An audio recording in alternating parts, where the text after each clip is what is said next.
Fox Sports. We are Fox Sports. We are Arizona. Star Wars Night in the Desert. The Arizona Diamondbacks doing battle with the Oakland A's. The fans, of course, are in full effect, from Darth Vader to Princess Leia, R2-D2, and a mini Chewie and more. You can't forget about the Stormtroopers. Bottom line, everyone is hoping to use the Force and help guide the Diamondbacks to another victory like the one they enjoyed last night. Roberts drives it toward the gap in left center field, toward the wall. Got it! The Diamondbacks win!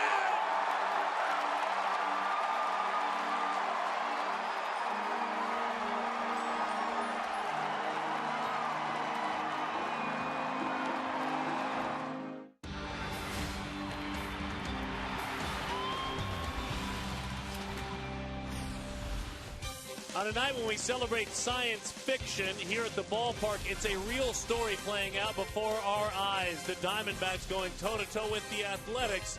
All the action here at Chase Field. Now, we're taking you into outer space. Hi there, folks. Alongside my broadcast partner, of course, in the role of a Stormtrooper, Mark Grace. My name is Darren Sutton, in the role of Commander Cody and Gracie. First out of the gates, we need to talk starting pitching. It is an intriguing matchup, to say the least. We can look at the numbers. We can tell you that these are two players that were traded for one another. Trevor Cahill, of course, now a Diamondback.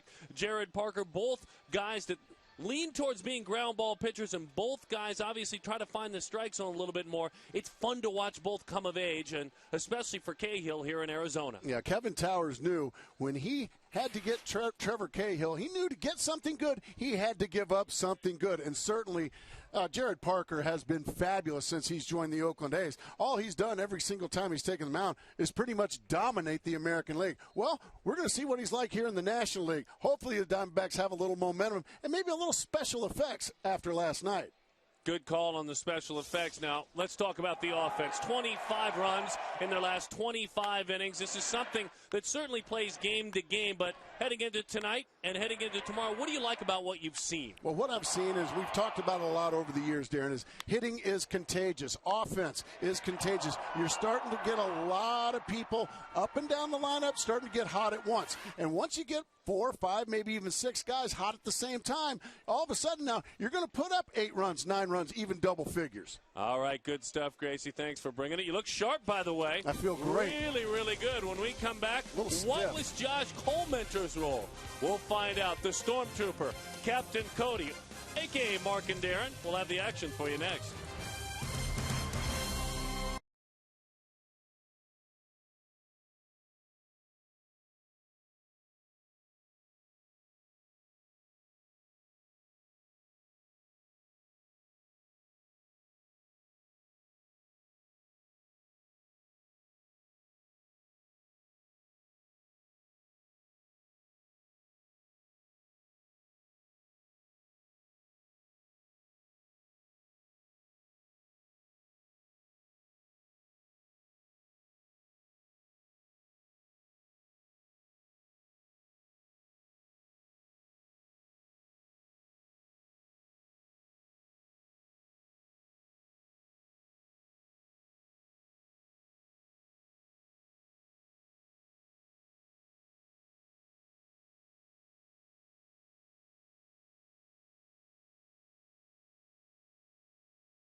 by Gila River. Gila River Casinos, proud partner of the Arizona Diamondbacks. And welcome back to Chase Field, game 2 of this 3-game series between the Diamondbacks and the Oakland A's. Jody Jackson with you, a.k.a. Princess Leia. It is Star Wars night, and of course, for the Diamondbacks, the Force has been with them of late, 5-1 in their last 6 games. But what about last night? Certainly with Ryan Roberts, as the Diamondbacks erased a 6-run deficit to beat these A's in walk-off style by the score of 9-8. But after Daniel Hudson struggled, after just going 1 2/3 innings, the D-backs said, "Help us, Josh Colementor. You are our only hope." And the Diamondbacks could not have completed that comeback without the help of Josh Colementor coming out of the bullpen, going 3 1/3 innings, 6 strikeouts. And Josh told me today he just wanted to get to the 5th or 6th inning. It felt good to be part of that win last night. And for him, the time in the bullpen has actually been beneficial for him to work on his mechanics. He says he feels much smoother out there, and also work on that curveball, which he worked on in the offseason. But having the extra time in the bullpen, he threw it on flat ground from 40 feet, from 50 feet, and then 60 feet. Tonight, though, on the mound, it is Jared Parker, former Diamondback, against Trevor Cahill, who just so happens to be a big Star Wars fan. It's Star Wars night at the ballpark. Lots of fun to come. Stay with us.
Saturday Blacks warned by the Arizona Diamondbacks, roof open. Not too much longer, but outdoor baseball. Triple digits in the daytime, cools down enough at the nighttime. The ball has been flying, though, and Bob Melvin took note of it before the ball game. It's an electric hitter's park now with the weather. Let's take a look at the A's and how they will look to take advantage. JEMILE Weeks, it's Coco Crisp, Josh Reddick. Seth Smith took advantage last night with a homer. Brandon Inge had a big night. He's found a home in Oakland. Brandon Moss is the first baseman. Kurt Suzuki, the catcher. Cliff Pennington, a couple of knocks last night. And Jared Parker, former Diamondback, batting ninth and on the mound. Trevor Cahill's a youngster in his own right. Even though this is his 4th major league season, this is a 24-year-old right-hander. Turned 24 in spring training. And Cahill, last time out, fabulous in shutting out San Diego. Yeah, it was a much-needed outing for Trevor Cahill. The Diamondbacks needed some kind of a jump start. Trevor Cahill, boy, he was fabulous. He threw a complete game shutout, just giving up 6 hits, 4 double play balls. That's when you know his stuff is right, Darren, when he's getting those ground ball double plays. Yeah, he is more than twice league average with regard to ground out rates. And he is a big-time ground ball pitcher. Parker, a little bit more of a fly ball pitcher, the young man with an electric arm, though. Still looks like he's about 15 years old, doesn't he? A lot of youth in that dugout as that one is outside. 1-0 the count to JEMILE Weeks. We are underway. Again, Cahill, Trevor John Cahill, 24 years old, sinker, strike to even it up, 1-1. That outing against San Diego, you talked about the efficiency in the double plays, the shutout. It was the second shutout of his major league career. A little nubber, had him out front. Really good movement. That had the swing and the contact almost as if he was dealing with a changeup, but that was a sinker. That was actually a fastball that he was way out in front of. That's strange, which means he should be susceptible to a changeup here. There goes the bat. How about a fastball in? And he ran that fastball in. Hopefully everyone's all right. Weeks goes down on strikes. He strikes out for the 33rd time this year. Fastball in and helicopter.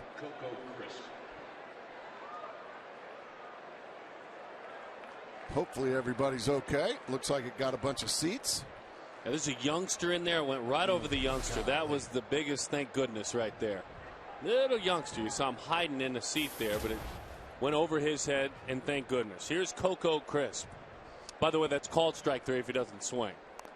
Drops that one foul, which makes it the comebacker, if you will. That's that exactly pitch.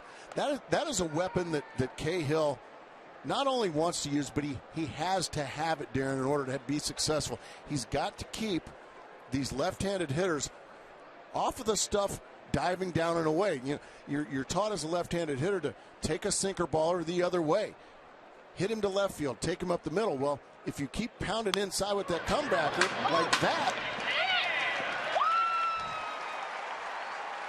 you keep him from being able to go the other way with it. So right now, Trevor Cahill has been terrific here so far on Weeks, and now with Crisp. That's what you want left-handers to do. You want them pulling the ball. If you pull a sinker, you're going to get nothing but ground balls to the right side. We know Reddick will be aggressive. Josh Reddick showed that yesterday. He has had the offensive output to back up his aggression. He'll swing and miss a ton, but he's hitting .272 with 14 long balls on the season.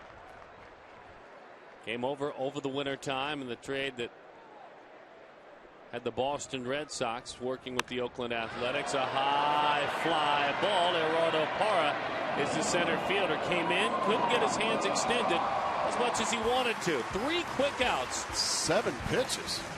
Jared Parker going to work.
And the Diamondbacks ready to roll. Jared Parker, their old teammate, is on the mound getting set to go. Kirk Gibson calling Parker's arm electric before the game today. The Mazda starting lineup to deal with that electric arm. Gerardo Parra's in center field and batting leadoff. It's Bloomquist, Justin Upton, Jason Kubel, Paul Goldschmidt on a roll, Miguel Montero, Aaron Hill, Josh Bell, and Trevor Cahill. Parker's last time out went 8 in the third and was fabulous. Carried a no-hitter deep into the game, and he beat Texas. It's been a fine year for the young man who's 23 years old out of Indiana. 1-0 the count to Parra. Whoa. How about that?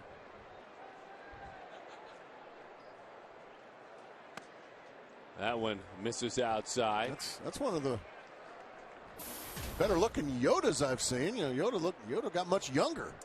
They kind of morphed him right into Yoda. The 1-0. That one is high. Check that. 3-0 the 3-0 now. Gerardo Parra just being an itch to an opposing pitcher.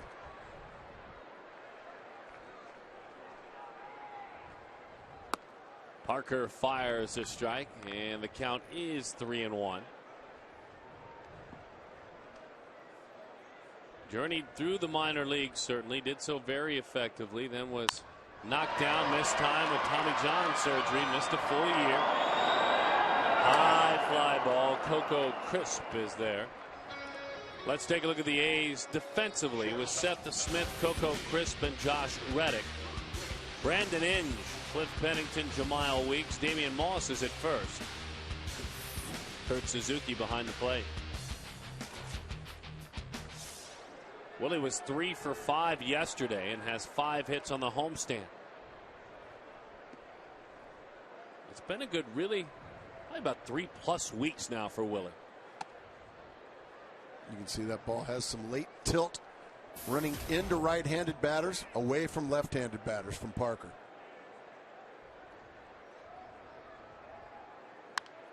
Off the end of the bat. 1-1 the count.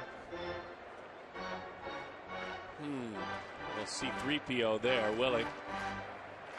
Doesn't suit him quite as well as it does Parra. The scholarly C3PO. To the right side. That's what he's been doing so effectively. You pitch him away once, maybe you'll get him. Do it twice, he'll get you. We just see Willie do that so often when he's going well. Driving it hard through the right side of the infield. Lets the ball travel and just swats it past JEMILE Weeks easily. And speed on the base paths. Correct me if I'm wrong, Darren. Looks like the Diamondbacks have maybe pulled the reins a little bit, stolen base-wise, on Willie Bloomquist. And, yes. I guess I can't blame him. He has 4 stolen bases. He's been caught 7 times, and that's probably why. Well, some good athletic plays to pop tags on him and get him, but still, when you're caught, you're caught. A lot of room on the right side for Justin Upton. On the infield, that is, as he takes a fastball. Good lively pitch. 0-1 the count to Justin. Upton, after sitting out a pair of games against the Colorado Rockies and a game against the San Diego Padres. Manager's decision all the times. Came back last night and was 2 for 4 with a walk and an RBI. Jared's a good athlete, and he's got quick feet, and he's showing them already.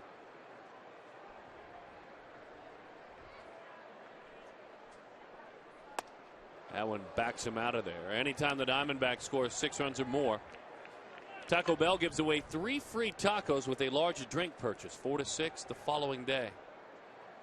3 straight taco days in a row, I believe, something like that. Yeah, 3 in a row.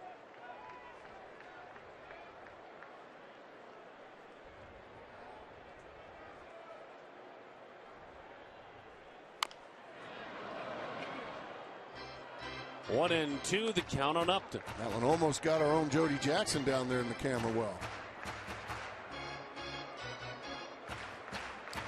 She's all right. Jody okay down there? Okay. 1 and 2 the count Upton. Parker 1 start for the Diamondbacks last year, 1 in the major leagues. It was late in the season. He went 5 2/3 innings. 4 hits, shutout baseball. And the Diamondbacks eventually won that contest.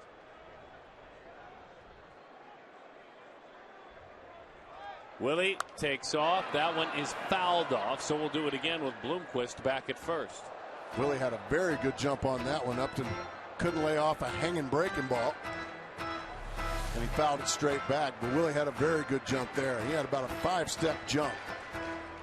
Kurt Suzuki, a very good defensive catcher. You have to get a good jump on him if you want to be successful. Parker hasn't helped him much, though. I mean, the numbers tell you that Suzuki does throw well, but Parker 6 stolen bases when he's on the mound, just 1 thrown out. And I think you know and I know stolen bases are much more on the pitcher than the catcher. Yes. And it's funny, Miguel Montero worked and honed his throwing with Kirk Gibson as his manager. Really worked hard, but Kirk Gibson in return, the two are talking right now. Kirk Gibson in turn said, I'll get these pitchers to help you as well. Chased up and out of the zone, and Upton goes down on strikes for the 51st time this year. Boy, that right arm. I now remember what it looked like. Oh. That's getting your doors blown off right there by a high fastball.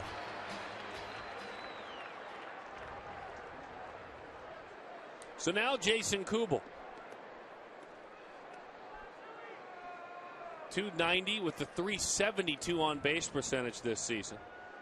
32 runs batted in for Kubel.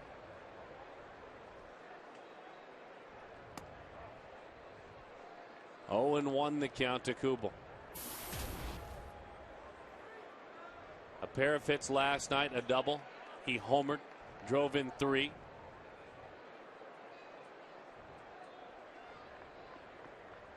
And it was a homer. I mean, up there by the batter's eye. Out there where the big boys hit him. Good pitch. Fastball in.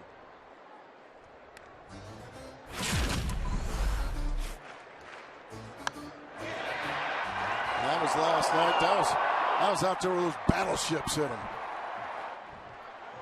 That wasn't one of those PT boat homers. That one was way out there. 0-2 the count. Kubel, by the way, looks at a huge shift defensively. He sees Weeks in shallow right field. Brandon Inge kind of bouncing around in your shot there on the shortstop side. Yet the outfield, maybe a step or two the other way, especially center fielder Crisp. Bob Melvin was active with his infield last night.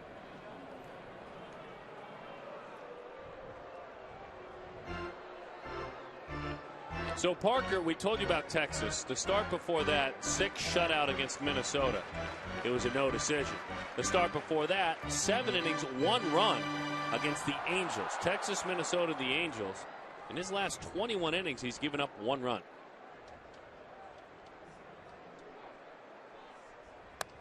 Off speed is high. 1-2 the count. That was an attempted change up there. He just never finished it. What are the secondary pitches for Jared? He doesn't need them, really. He's got such a terrific assortment of fastballs. He's got a little slider and a little changeup as well. But he lives mostly with his fastball. He can run it, sink it. There's another attempted changeup. Throw down, and a stolen base. Just getting in there is Bloomquist, and that was close. Suzuki thinks he got it. That's the kind of arm I'm talking about with Suzuki. A perfect throw. Bloomquist with a very good jump. And on a changeup, I mean, that's as good as you can do it right there as a catcher. And boy, the Diamondbacks got a break. Boy, did the Diamondbacks get a break. Yeah, Willie was out. They got a break there.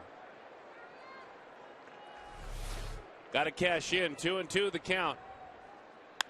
Out front, down the line it goes. They will cash in.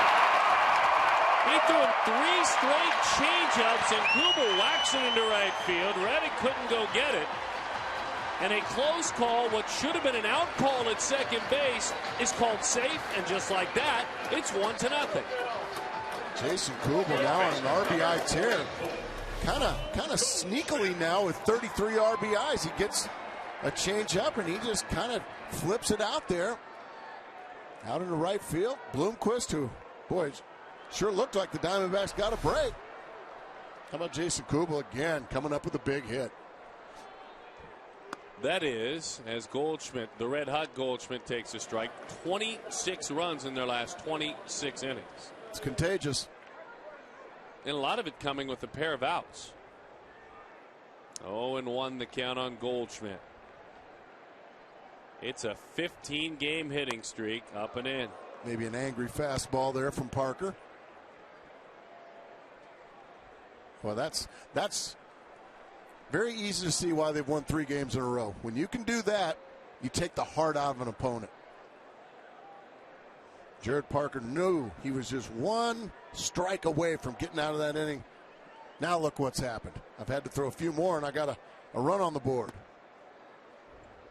You think of different sorts of sports analogies. You think of, let's say, basketball. It's like running a 24-second clock down to 1, having all your great defense there, and then a 3 being nailed against you. Exactly.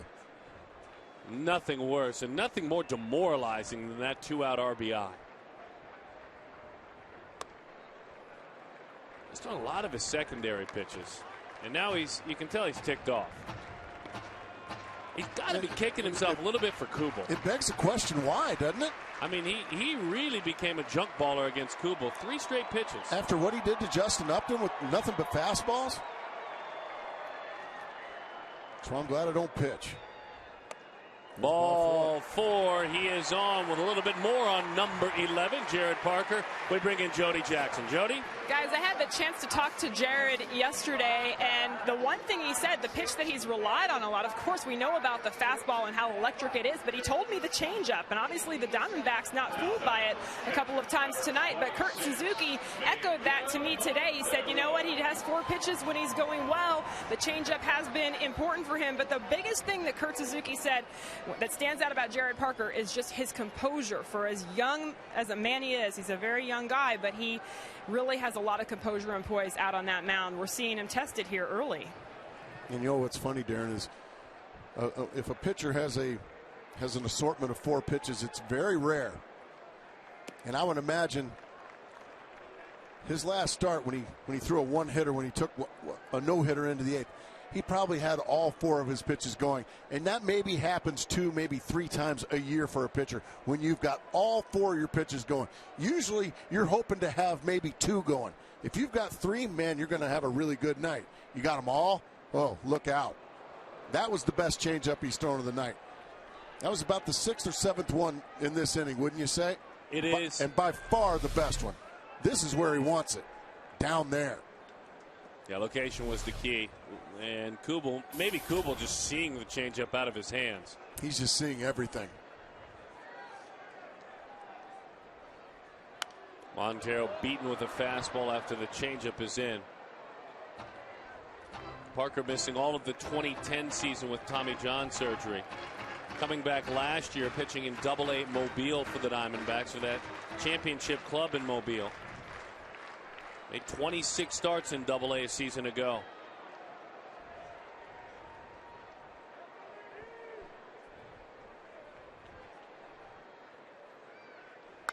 Montero on the ground, a diving play by Moss, the flip to the bag, and in time for the out. But Kubel stayed back on a basket full of changeups till he got one that he liked. And because of that, the Diamondbacks lead it 1-0.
Look forward to Miller time later in today's game. It's brought to you by Miller Lite.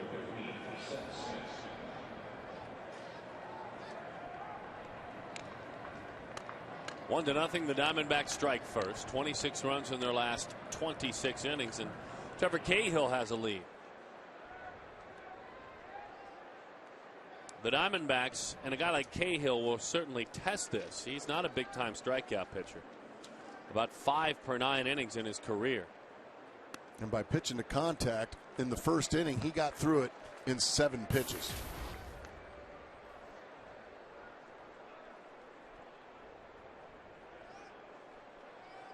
Breaking ball. First curve of the night. Pretty one.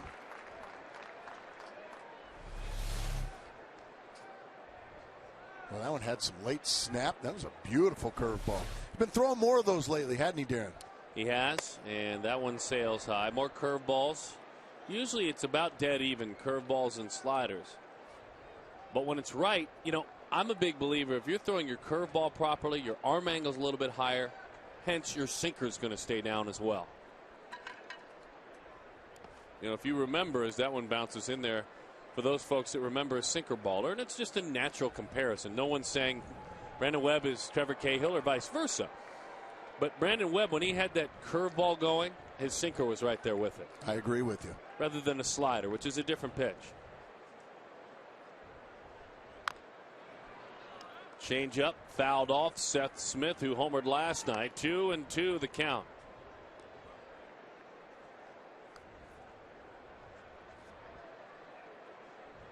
So the test will be the Diamondbacks defensively. They had an errorless first inning. And they now have 11 straight errorless games. Oh, that baby. is strike 3 over the inside corner. Don't have to wait on Tim McClellan for that one, do you? You knew that was strike 3. Tim McClellan, yeah, he'll take his merry time, but he can't call that anything but a strike. Montero already throws it down. And what Tim McClellan does, just from having him umpire the plate so many times when I was still playing, he says strike or ball quickly. So you hear it. Yeah, so you know as a hitter or a catcher what he says before that arm comes up.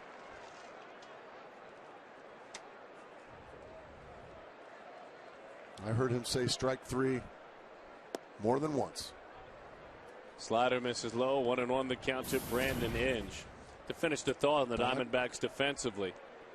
That's 103 innings without a miscue. 103 as that one is swung right through.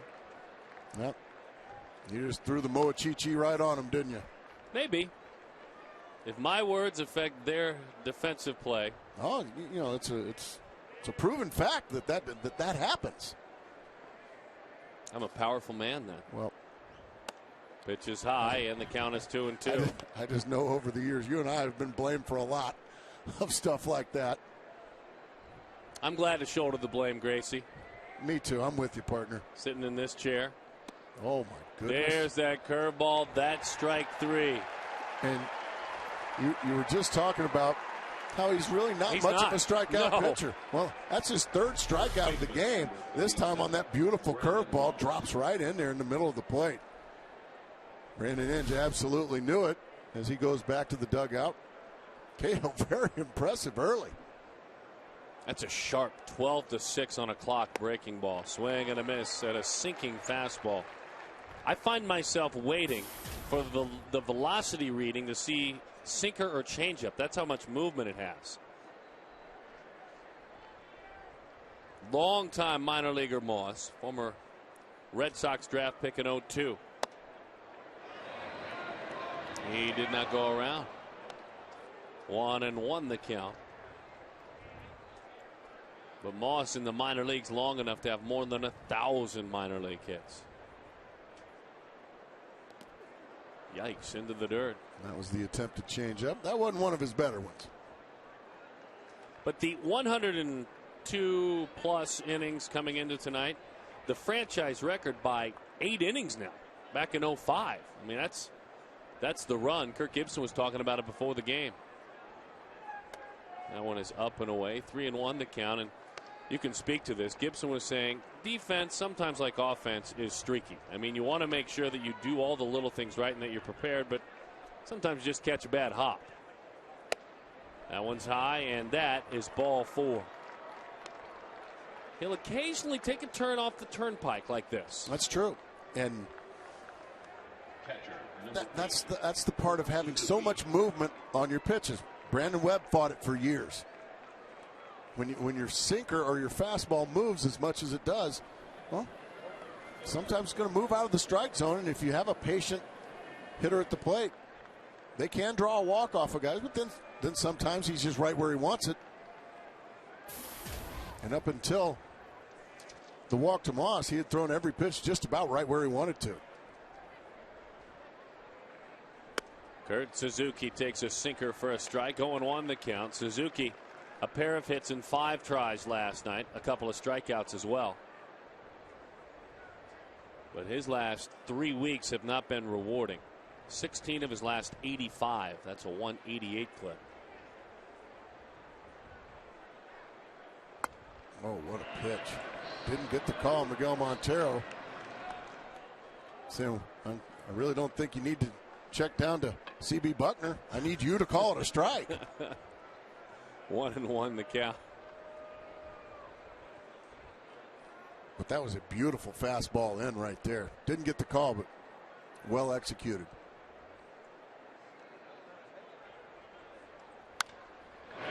That is a fair ball. He's pitching to his old catcher in Suzuki. Out front is Moss, hustling on around. Upton to the cutoff man, to the plate. Safe at the plate. His old battery mate got him. Kurt Suzuki waited and waited for that sinker to stop moving and slapped it to the right side. 1-1. The 2-out walk comes back to haunt Cahill. Goldschmidt bounces off the bag and just a little chopper, a fair ball down the line. Moss going hard all the way, scores. Showing that a first baseman can score on a double down the line from first base. Scores easily.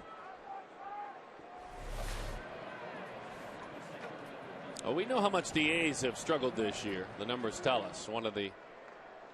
Kirk Gibson going to elect to pitch to Cliff Pennington in this situation, the number 8 hitter, instead of pitch to the American League pitcher in Jared Parker, who's out on deck. 1-0 the count to Pennington. Pennington 2 hits last night and 5 at bats. They were both doubles. As that one over the inside looked like a slider there. 1-1 the count.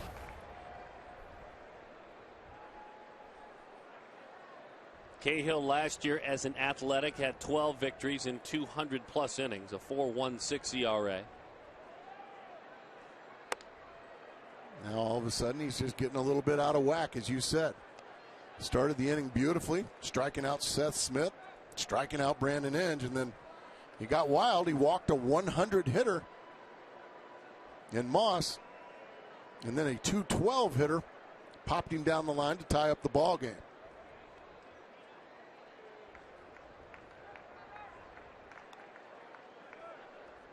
The 2-1. Bouncing ball, charging at his hill. And in time for the out. But his old battery mate Kurt Suzuki. He caught him for a long time. He knows him, and he showed it.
To you in part by AT, the nation's largest 4G network. AT, rethink possible. Mazda, the all-new Mazda CX-5 with 35 highway miles per gallon. Hi, folks. Back at the ballpark. 1-1 is our score. Aaron Hill ready to go to work here in the bottom half of the second inning. And he takes a strike right at the knees. 0-1 the count to Hill. The Diamondbacks, a Willie Bloomquist single. He stole a base and was eventually singled home by Jason Kubel. That's how they scored their run. Shot, and down the line it goes. Hill is on the move, and it gets right on by Seth Smith. So Aaron Hill has his 8th hit on this homestand, his 3rd double as well.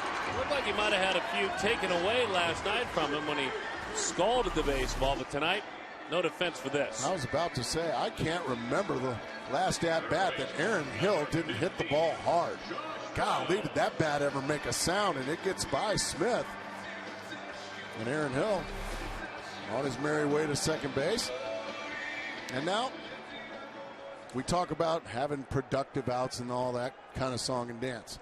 Well, this is a situation where Josh Bell is up, but he's got the pitcher on deck. So in my mind, you don't want to give yourself up if you're Josh Bell. You want to try to drive him in. You can't expect Trevor Cahill, who's hitting .087, to get him in off of Jared Parker, who's just had a remarkable season. So if you're Josh Bell, drive him in. He looks at the defensive plays in the pull on the infield. The switch hitter takes a strike. 1-1 the count. Every time a Diamondback player knocks one out of here, Fulton Homes, they do a good thing, donating $150 to the Central Arizona Mountain Rescue Association. The former Dodgers 5th round draft pick Bell. Off speed, misses away, 2-1.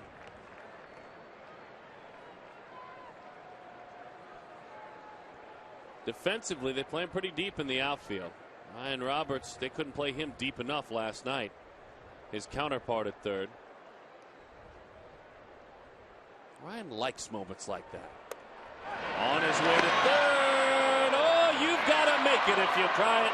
And unable to do it there is Aaron Hill. Well, they keep trying Kurt Suzuki. And he keeps making perfect throws. Boy, that is a tough thing to do when you make that first out at third base. That's asking for it, and that ball was waiting on him. You can see Aaron Hill disgusted with himself. Just an easy first out. 3-1 the count to Bell. Rolls that one foul past Eric Young. And he did not have the steal sign there, folks. That's on your own. I can promise you Kirk Gibson did not put that on. He trusted Aaron Hill that he could get there, and Aaron Hill trusted himself that he could get there, but Kurt Suzuki just made a heck of a throw and got him. Boy, did that ever change this inning. Has a different look to it now as Bell goes down on strikes. I would imagine, too, Hill's out gives Parker a little bit of momentum to finish off Bell, right? It did. Doggone right. All of a sudden, he got a little extra bounce in his step out there with guy on second, nobody out. All of a sudden, there's nobody on and one out. And he faces the man he was traded for in Trevor Cahill. Breslow also. Craig Breslow came to the Diamondbacks. Colin Cowgill and Aaron Cook. Ryan Cook, I should say, went to the Oakland Athletics. So it was a 3-4-2. The A's got a little bit younger. The Diamondbacks a little bit more experience and success.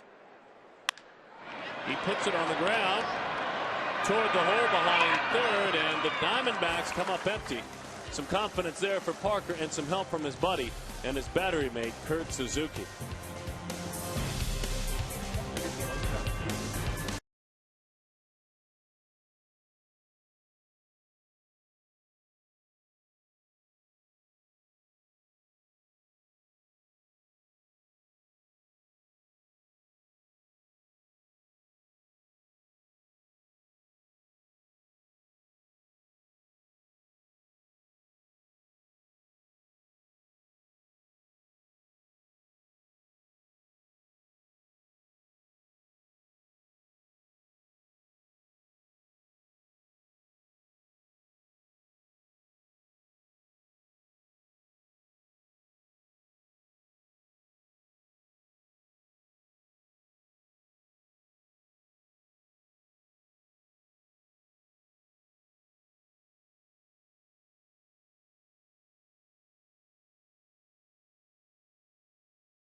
ready to roll. Oh, it was me the whole time. Our key to the game. Always in motion is the future. Yoda. Always in motion is the future. Well, that key comes from the truck, and we have several Star Wars enthusiasts there. They're tying it in to the team, the Diamondbacks, the home team here tonight. Now 2 games below 500. On June 1st, they were 6 games below 500. They hope that over the next month or so, they have a lot of moving days and continue to move to 500, then above 500. You can't worry about the other teams. You have to worry about yourself.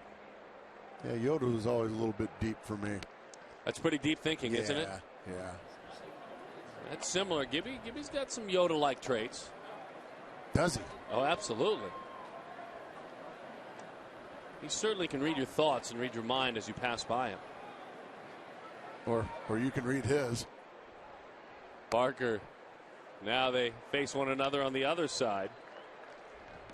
So Parker 0 for 1 this year, 1 for 3 overall in the big leagues. Pretty good minor league hitter when he was a Diamondback, 271. That's really good. Didn't strike out much in the minor leagues.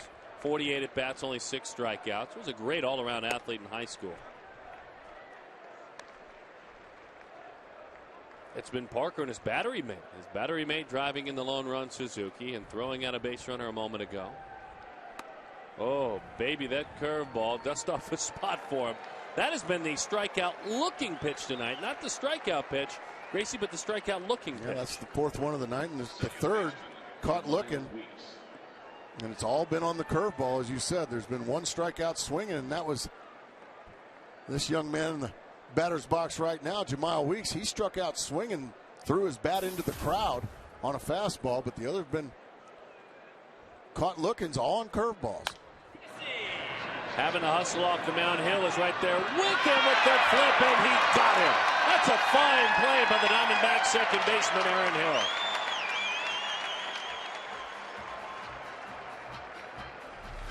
That's as good as it gets. This is his only play as Weeks can fly. With the bare hand, all in one motion, and gets him by a step. That is another terrific play. We've seen him play terrific defense this year, Darren. That being Aaron Hill. So much is made of the shortstops because there is no Stephen Drew, and the jobs that McDonald has done and Bloomquist has done in the absence of Drew. I believe it's still just 3 errors between the two. We talk a lot about Paul Goldschmidt learning and growing and becoming a better first baseman. Hill at times gets lost in the conversation.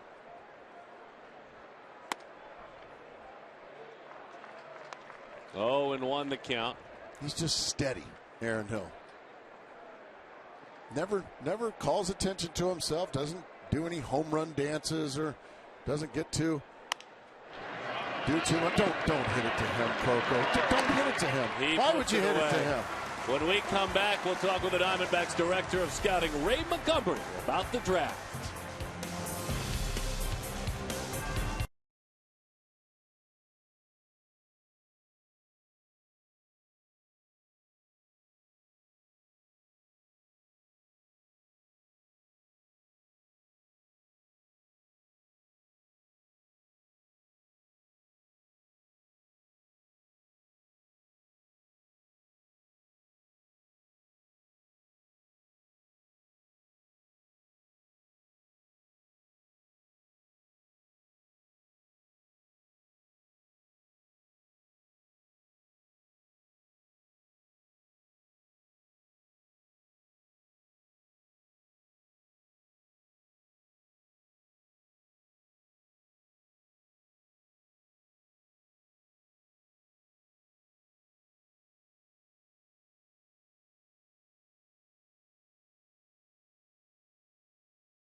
Of scouting Ray Montgomery. And Ray, I would imagine today feels maybe a little bit like Christmas. First-round pick striker Trahan is here in the house taking batting practice. You signed a number of picks. What does it feel like?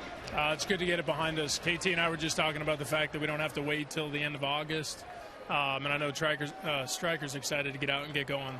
You know, we saw a little bit of that power after he got over the nerves, which he admitted he was nervous, and all eyes were on him, including the manager, Kirk Gibson. But what do you like so much about Striker? Well, I think the way he handled himself was really impressive for an 18-year-old kid out here with these guys. Gibby loosened him up, which was nice, and like you said, the first round, a little nervous, but he picked it up at the end. Yeah, he had a few balls out of here. He's the guy that he'll work on his catching skills, obviously, just handling the game and physically catching, right? Yeah, just handling the type of arms he's going to have to handle out here. And Glenn Sherlock took him underneath, and they were talking footwork and defensive positioning and stuff, so he's excited to get after it. So Striker, obviously your first-round pick. I want to also talk about Jose Munoz, that second-round pick, the shortstop. What do you like about him? You said it right there. He's young. He plays shortstop. He's going to stay at shortstop. It's a need in the organization. We're able to fill the need with the talent. So it was a good combination for us. So he'll be out here tomorrow. We'll look forward to that as well. And then Jake Barrett, a lot of people have seen him here in town, ASU product, right-hander, and possibly closer material. I know it's early to slot him there, but is that what you see in his future? It's certainly what he's done over at ASU. Nice to bring a local guy into the fold. Jake's got a powerful arm, there's no doubt. We've beat him up to 99. Not to put any pressure on him, but 2+ pitches, and he's wired pretty much for the back of the bullpen. But we'll send him out, and we'll see how his role develops over the course of time. I know that, you know, you also drafted a catcher early on. What were your objectives in the draft, and do you feel like you reached those objectives? I think so. I think we tried to address some organizational needs without sacrificing taking the best player available. And when you get the win-win of getting both of those, it's a job that we feel pretty good that we accomplished. Catching, short, center field, and just adding a little bit more athleticism to the middle of the diamond. You know, and having seen Striker out here already and kind of starting his career, he was excited, a little bit overwhelmed, but what's next for him? Tomorrow he'll report, and he'll just be one of the guys tomorrow. He'll get over this excitement of the day-to-day, and then he'll go out and be like everybody else and kind of get on his way, and people can kind of just leave him alone and let him get after his work. He's excited. All right, Ray, thanks so much for the time. Appreciate it. Thanks, Jody. All right, guys, we'll send it back over to you. Congratulations to the Diamondbacks and all the scouts. Ray Montgomery is the top guy, the representative, but his entire staff traveling the country, traveling the world, doing their best to find and follow up, meet the families of the young, talented players. That's a big part of it, especially for the Diamondbacks. And Kevin Towers and Ray Montgomery, good interview, Jody, good stuff. And with Striker and all the youngsters. Best of luck. Go get him, gentlemen. The time of your life now. You can speak to that, Gracie, getting that chance. And being a #1 pick, well, you'll go at least 4 or 5 years, and as that one's flipped into right, that's an easy play out there for Josh Reddick. One away after a leadoff walk to Gerardo Parra. But you're never really just one of the guys when you're the #1 pick in the organization. I see what you're saying. You know what I mean? You're always held to a little higher standard. Expectations are a little higher, and for good reason. You're a really good player. Or the #1 pick overall, like Justin Upton had to deal with, and the kind of pressures.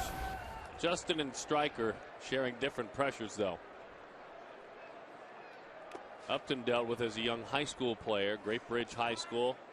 At Baseball America talking about him at 14, top 14-year-old in the country, top 15-year-old in the country. High School Player of the Year, USA Today. USA Today Minor League Player of the Year. Those are some expectations. He was so, at that age, at those age groups that you're talking about, Darren, this young man, Justin Upton, was so much better than anybody else in the country at that age. Bouncing ball, middle of the diamond. Little backhanded flip. Weeks throws high, and into the dugout it goes. A good effort there. Certainly a fine play to get to that ball initially off the bat. That'll go. Did it not go into the dugout? It did, Absolutely. didn't it? Went over the dugout railing and hit the top of it, yes. It's a nice play by Pennington. And then just Weeks just a little style before substance there for some reason. Throwing off his back foot, and he launches it into the dugout, and that gives up a free 90 feet to Justin Upton. Well, that's the difference. You see Aaron Hill always hanging in there, taking the hit, completing the double play. That time Weeks kind of ran from the contact there and ended up throwing it in the dugout instead of being out of the inning with the double play ball. Jason Kubel with another RBI opportunity here. Little things like that, folks. All you young middle infielders at home. I mean, it was real pretty what JEMILE Weeks did, but it wasn't very effective. It was an error. Big shift for Kubel. Another chance at an RBI. He drives that one to right. Down the line it goes. To the corner it goes! Foul ball! Foul ball is the call down that line. First base umpire C.B. Buckner was on it. No argument from Eric Young or Jason Kubel. Home run distance. This will show whether it was fair or foul. It was cleanly foul. Good call by C.B. Buckner. About a couple or 3 feet foul. 0-2 the count.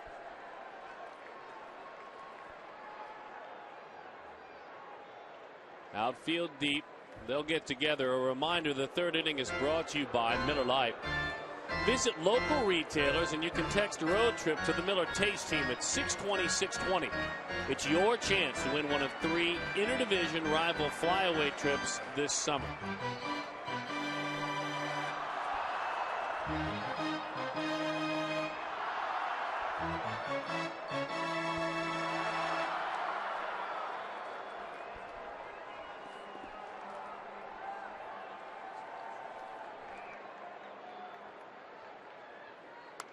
In on the hands, hangs around. 1-2 the count. He's got all the pitches, doesn't he? He does, and pretty darn good command. Pretty good still. Walks are high, higher than they want to be. But the same can be said for Cahill. Again, this is his 10th major league start, though. And it's against his old team. He's never had to deal with this. Fastball, Kubel. This is, and you've taught us this, Gracie, this is when a hitter's just right on. Not doesn't mean he's going to end up with a hit here, but you just last minute decide to foul off a good pitch. In on your hands, and you still have the ability to swat it foul and hope for a mistake on the next pitch.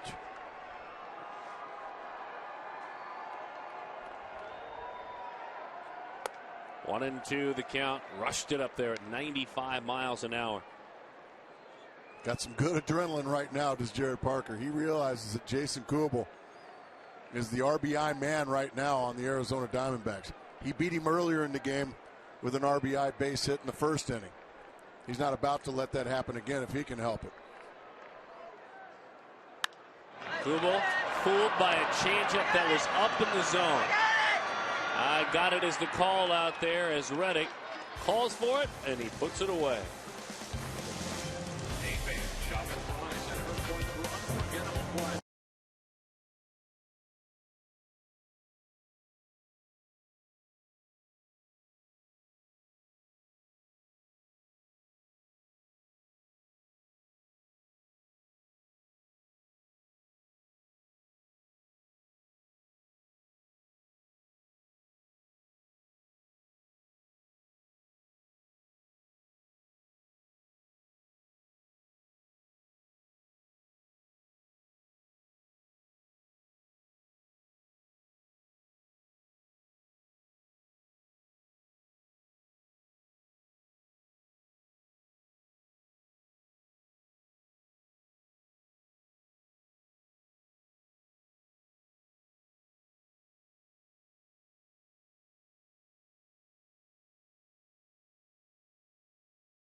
field. I'm told we've got a heck of an AT&T trivia question. Name the 6 Star Wars movies. That's our AT&T trivia question.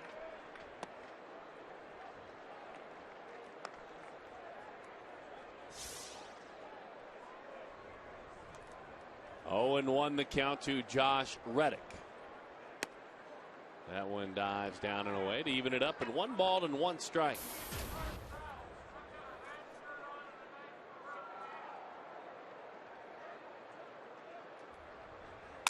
Broke his bat. Foul ball. C.B. Buckner.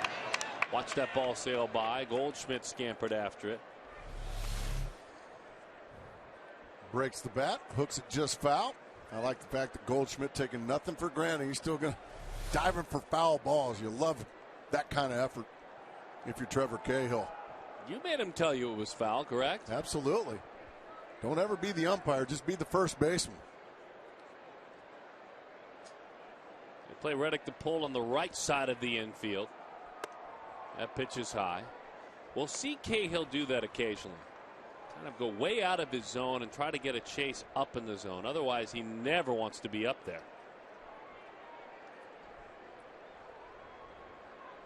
Breaking ball. Curveball. That's strike 3. First time he's gotten a swing and a miss for strike 3 with the curveball, though. They've been all looking before that. Well, that was another thing of beauty.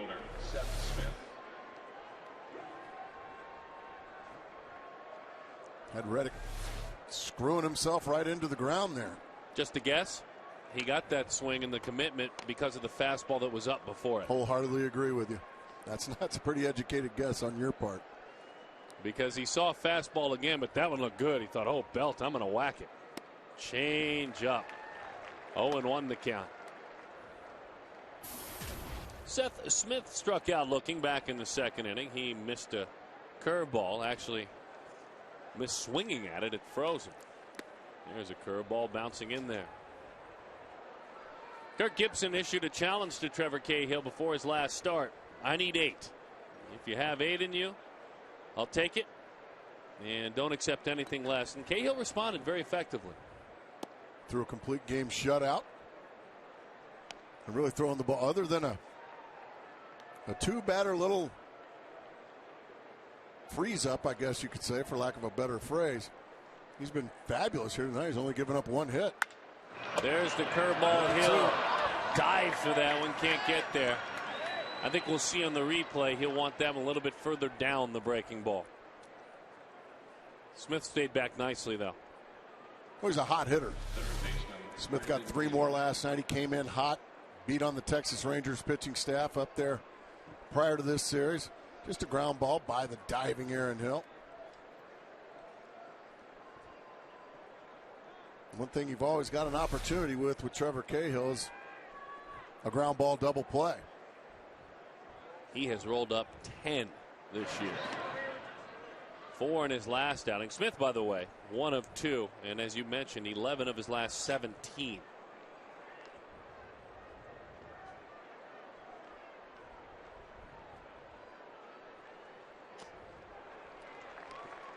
Missed that one. Looked like a slider in the dirt.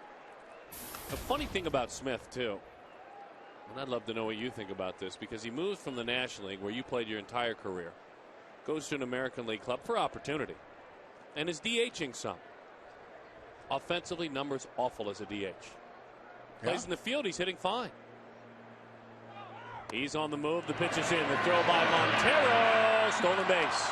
Throw on the second base side of the bag, and for Smith, just his second stolen base of the year. Trying to stay out of the double play. Cahill does a good job of getting it to him. Then a poor throw by Montero. You see way up the line. Hill couldn't get the tag there. And Seth Smith, as you said, not known for his stolen base ability, but Bob Melvin rolling the dice, saying, I'm not going to sit back and just let my guys bounce into double plays. I'm going to have to take some chances. And it worked right there. But can you understand a hitter maybe just not being comfortable sitting around and only hitting? Being a better player because he's playing in the outfield? I DH'd a handful of times in my career in interleague play. I was awful at it. I hated it. I enjoyed playing defense so much, though. I just did. And there's the hitting coach for the Oakland A's, Chili Davis, friend of the show.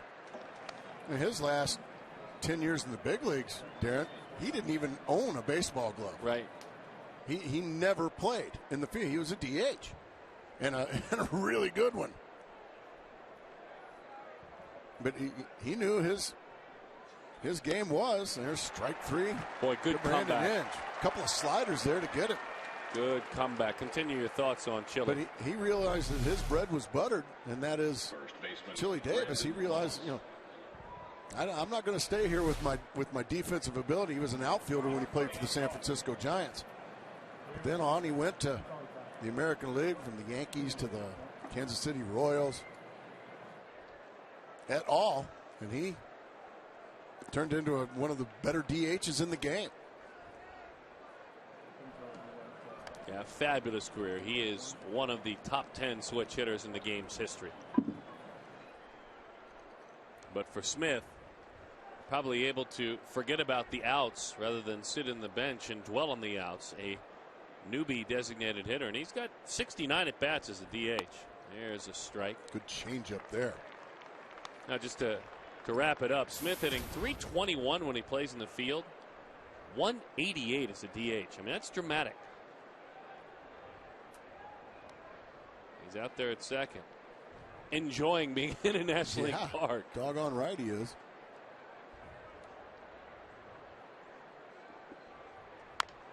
Good pitch in on the hands. Willing, fielding, firing, safe. Moss can run a bit. He can get down the line, can't he? He doesn't run like a first baseman.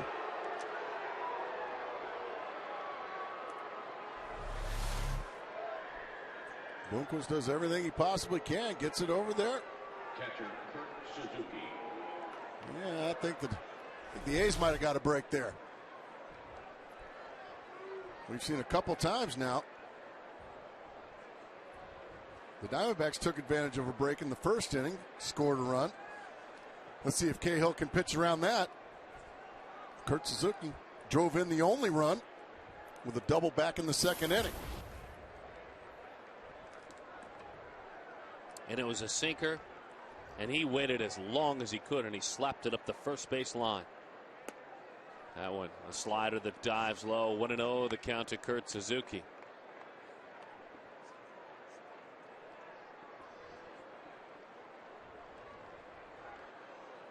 So maybe each team being handed an opportunity on a break and a call by an umpire. The Diamondbacks on a stolen base early. They cashed in. The A's, they will not cash in. Trevor Cahill rolls it right up. That time he got his old battery made.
The A's and Diamondbacks, but especially from the RamTrucks.tv pool. Great place to enjoy a contest. Well, here's Paul Goldschmidt. He's also a great reason to enjoy a ball game. The red-hot Goldschmidt. He walked in his first at-bat in the contest. It's a 15-game hitting streak, but a real one. 24 hits in his last 15 games. Well, he has been. He got a fastball in the middle of the plate. I'll tell you what, Jared Parker, no qualms at all about challenging some of these slugging Diamondbacks.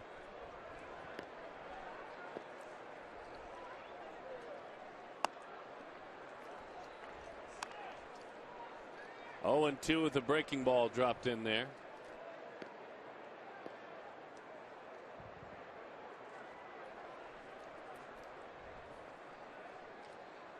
You know, in half the games, he has done magical things than he did in his first month. I mean, the home runs, dramatically more, 3 times as many, twice as many extra base hits. Why do you think that is, Darren? Let's guess here as he strikes out. Change up and it's strike 3. I'm guessing he was just trying too hard. That's what Kirk Gibson said before the game today. He said for a younger player who races to the big leagues like he did last year, then you kind of have that reset button. Think about it through the winter. You come out, you work hard in spring training, the games start up, and suddenly you're not being pitched like a surprise anymore. No. You're People know being your pitched name. like an established slugger. And then the one thing that Gibson said, one of the things that goes is your confidence for a little while. And you start searching. Broke his bat. Part of it goes toward Parker. Montero, they were playing a shift, so that was actually Pennington there to make the play for the out. Look out for this one, Jared. Second baseman, Aaron Hill. But Gibson was going on about Goldschmidt saying, you know, we see who Paul is. And he said, well, the members of the media, Kirk, does he get upset? Because we see kind of the same guy all the time. Oh, no, he gets really upset. What does he do? I mean, how do you know when he's really upset? You know what he does? I bet he says, doggone it. Well, Gibby took it a step further in true Gibby style. I actually think you're right. With his wry smile, Kirk Gibson looked at everyone in the room and said, I can't tell you.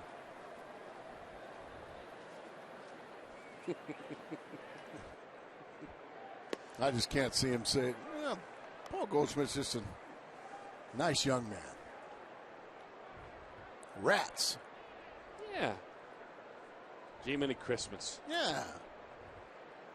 2-0 the count to Hill. Ouch. Now that'll slow him down.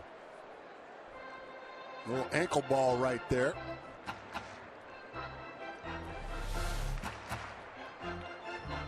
Oh, right in the calf area. Now Aaron Hill might say something a little different after something like that. Really? That hurts. Whack a ball right off your calf there. He's still hobbling around a bit. You know what that feels like, folks? Just sitting around at home. Yeah, just take one of those ball peen hammers, stick your leg up on the coffee table, and just have your husband or wife just whack you in the calf with it. You see how that feels. That's about what it's like when you foul a ball off your calf like that.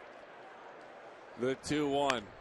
Bouncing ball, and it's a foul ball.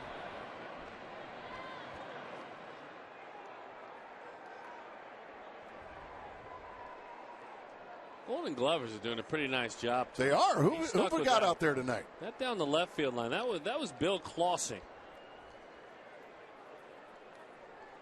And he stuck with that one. It took a bad hop on him. He kept it in front of him. 2-2. And a strike. No, didn't go around. Parker thought it was a called strike. That's as close to being a strike without being a strike as I've ever seen. And then, was it a swing? Well, I think he swung at it, and it was a called strike, but yet it's 3-2.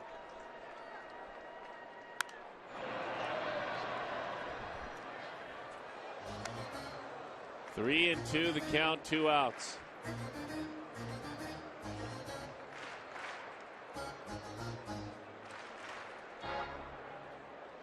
Hill has not hit a ball soft for quite some time. See if he can do it again. Well, he's got a new lease on life here. He got ball 4 out of it. Not surprising the way he's going. And he has doubled, he has walked Aaron Hill. And he has reached safely in 22 straight games now. Whether it be doing it. Base hit or a walk.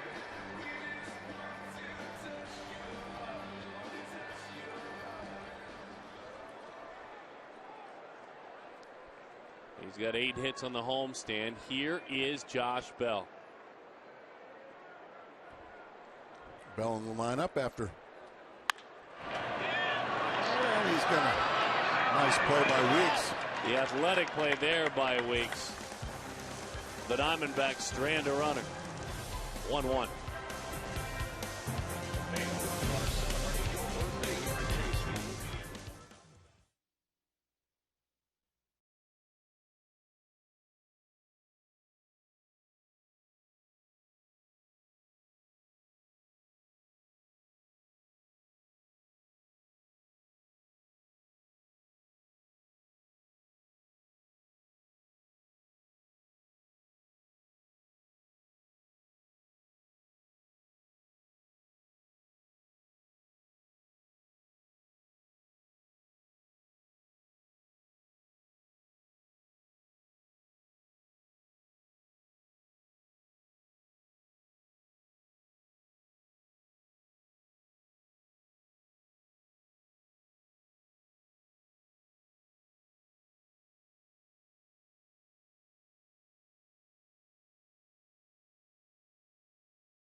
In our APS Energy All-Star, a lot of strikeouts for Cahill. Both pitchers certainly all-stars tonight against one another.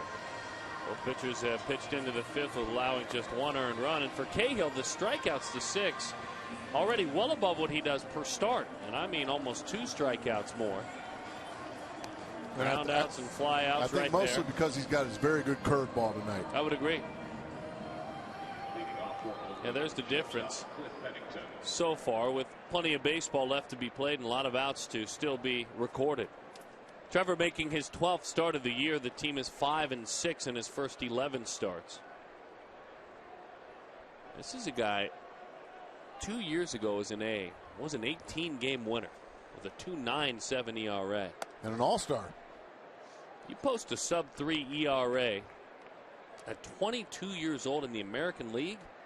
Oh, Darren, let's not forget this year. As that one's ripped out into right field. Justin gets it on a hop. Base hit for Pennington.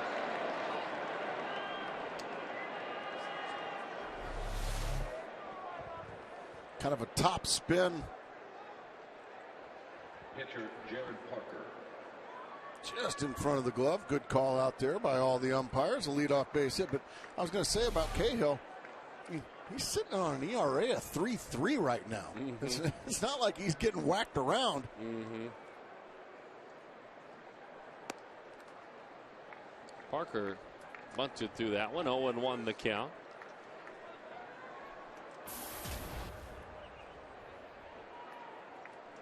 And he'd like to pitch well at home. He has so far. He'd like to seal the deal. His ERA in this ballpark is over 5, whereas it's 2.6 on the road. They're looking for the bunt, charging hard, drops it down. Trevor will play it. Only play is at first. He took a look at second. So a nice bunt in the end by Parker. CenturyLink presents their high-speed internet, high-speed pitch. Second baseman JEMILE. Parker and Cahill, 95 for Jared. 92 for Cahill. You're talking about Weeks, and it's never fair to be compared to your brother. Try to be careful when I do it. But Ricky, very strong, thicker, bigger, and you were saying JEMILE kind of hit the bag and bailed out trying to make that throw at second base. No one right now, as far as the second baseman goes, hangs in on a double play turn better than his brother, Ricky Weeks. It's like hitting a fire hydrant. He doesn't move. Yeah. Good sinker, 0-1 the count. Here's the play we're talking about. Watch JEMILE Weeks. He goes to the back of the bag to avoid the contact from the sliding part. He ended up throwing it in the dugout and getting an error. Off the plate, 1-1 the count. His brother would have stepped in front of the bag and grown roots and welcomed you. And hurt you if you slid into him. And it's unfair to do to JEMILE. Obviously still a younger, less experienced player. And his brother's just a big man. Yeah, his brother's probably 50 pounds bigger. Swing and a miss. Home run cut and a curveball. Yeah, another good curveball from Cahill. Down and in right on the back foot of Weeks. Just right over the top of it he goes. Good to have you folks tuned in, by the way. A lot of baseball fans watching, I'm sure. This is the only Major League Baseball game left in the world being played right now. This is it. None. Nothing in India, Japan. Well, just Major League Baseball. Malaysia. Again, just the 30 clubs in Major League Baseball. Down under. Nothing. And basketball's over for the night. Hockey's over for the night. Who advanced in basketball? It was Game 7 tonight. I'm told Miami. Really?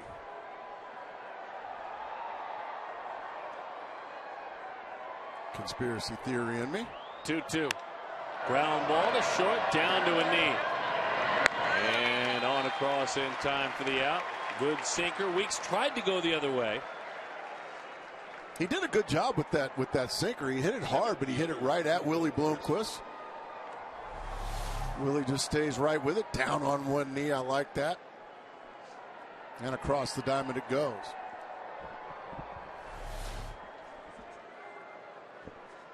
No more hockey being played tonight. No more basketball. No tennis. Do we have a new Stanley Cup champion? No, we don't. No. Oh, no. Bouncing ball flagged by Cahill. He looked like a hockey. Oh, Martin Brodeur right there. Oh, good making call. a play. Oh, man, like a cat. The only sporting event in the world is right here.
Get to Nissan now for our great offers across our full lineup. Visit ChooseNissan.com or visit your local dealer now. McDonald's, I'm loving it. Leading the league in love, the Diamondbacks. Well, what's going on there? Well, just a moment ago, I think we had a proposal. Trevor Cahill digs in. 1-1 is our score. There's a fastball right down the middle. She said yes, Gracie.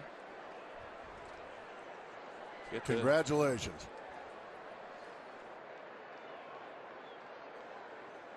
Bouncing ball towards third. Inge. Here again, we've had first dates. We've had reunions. There is the man on his knees. Did she say hang yes? Hang on. I'm worried. Whoa. Oh, no. Yeah, there you go. Everything's all right. Hang in there. Woo.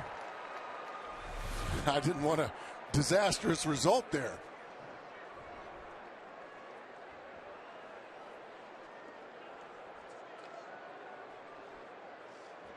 Gerardo Parra after Cahill grounds out. 1-1 our score. Jason Kubel with an RBI in the first inning drove in Willie Bloomquist. For the Oakland A's, Kurt Suzuki with the double in the second inning. It played at Brandon Moss. Moss walked. Two pitchers traded for one another. The centerpieces of the deals facing each other tonight. Parra past Weeks and into right field. Parra's on. And right away, you've got to think he may be in motion. Will they test Suzuki one more time? This one just out of the reach of JEMILE Weeks. Hit really sharply. He gives it all he's got, but it's out into right field. And it's not surprising when you get a matchup of pitchers, Darren, that were traded for each other. Both of them throwing awfully well. Both of them really wanting it. You always want to stick it to the team that traded you. I don't think you hold grudges, but you want to stick it to them. Sure, you want to do well.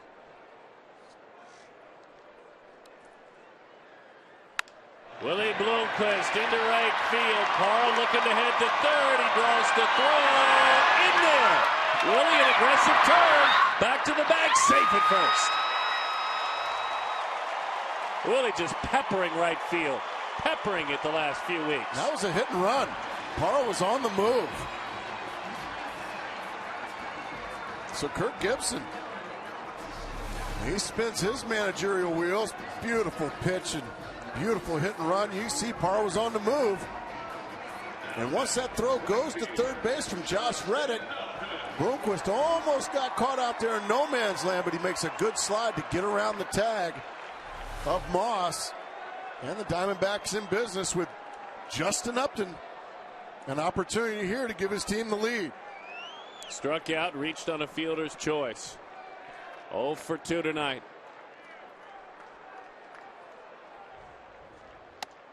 Fastball, 1-0 the count. One Diamondbacks former first-round pick facing another. Parker, that man, in 2007. Upton, that man, in 2005. Building the future around both for years.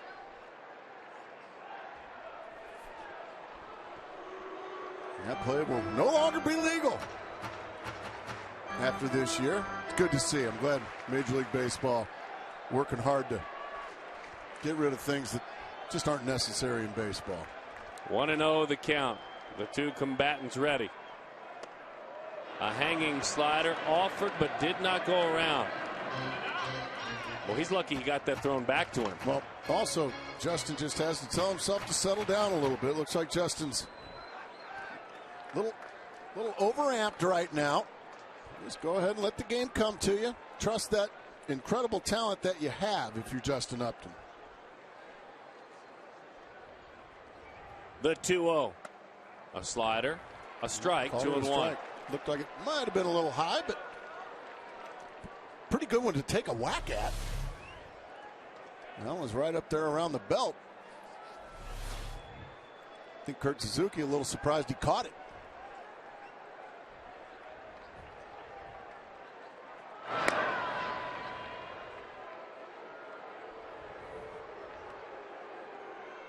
Coming into the contest, Upton 11 of 44 with runners in scoring position. That's a 250 clip.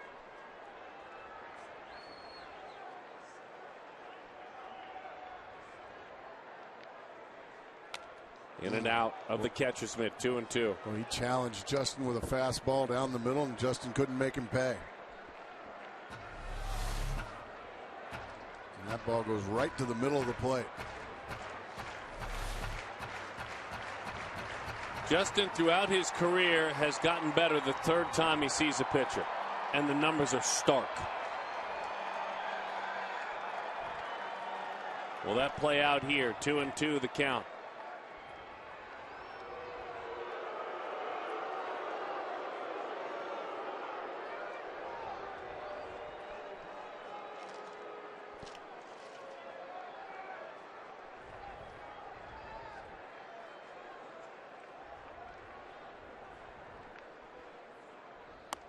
Two inside. Looked like a changeup. It was. 3-2 the count. It must have just missed.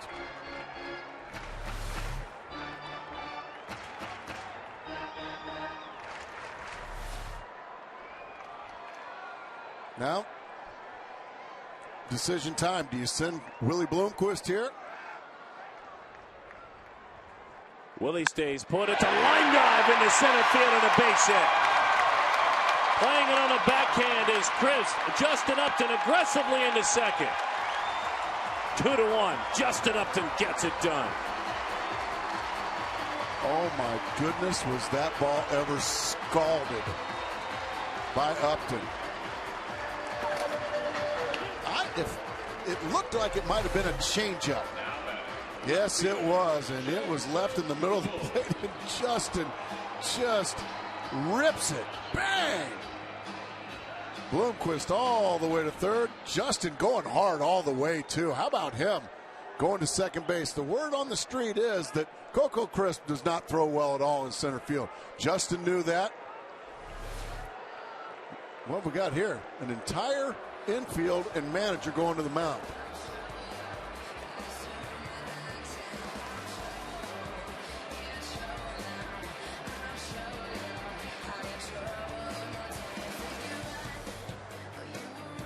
This is interesting. We don't see this very often, do we, Darren? Well, you didn't see it when Bob Melvin managed the Diamondbacks very much. Bob looked a little bit perturbed about something.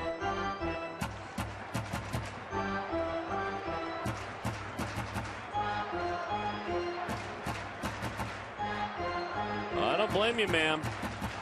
Offensively, there's a lot to be crazy about for this slugger. He's got a couple of RBIs out there. Infield, in at third all the way. They're in the middle about halfway.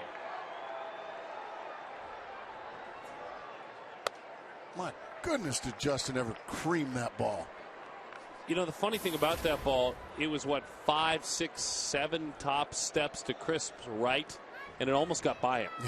It was just smashed. Does that make sense? Yeah, we've seen Justin over the years do that. It's good to see it again. A couple of hits last night for Justin in a win. There's only about, I'd say, a dozen guys. I don't need to name them because and they're going to intentionally walk Kubel, but obvious hitters that hit ground balls and line drives harder than anybody else. Yeah. And Justin's in that dozen when he's right. One of the guys that came to mind in my playing days was Gary Sheffield. Hit some of the hardest ground balls and line drives. Cliff Floyd. Of course, now names like Albert Pujols. A funny name for me. I don't know if he still is this way, but Ichiro hits the ball unbelievably hard on the ground. Unbelievably hard. That he does. You're right. Paul Goldschmidt with the bases full of Arizona Diamondbacks. He's walked, he has struck out. He's riding a 15-game hitting streak. An opportunity to, a little breathing room right here if you're Goldschmidt. Oh, good slider there for strike one. Peacefully executed that pitch with his back against the wall. No problem at all for the youngster. Norwell High School, Indiana, born and raised. 23-year-old right-hander. Fastball, beat him with it, down and in. He's made two awfully good pitches here, but the good news is for Paul Goldschmidt, he's got to throw at least one more. Diamondback fans starting to make a little noise for the boys in their Saturday blacks.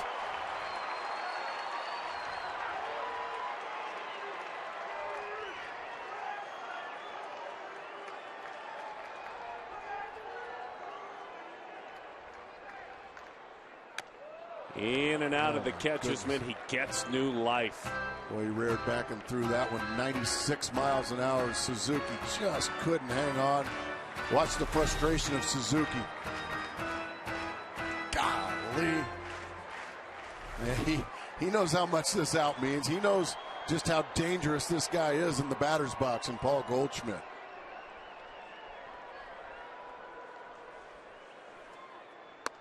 Fastball called in. Oh, my goodness.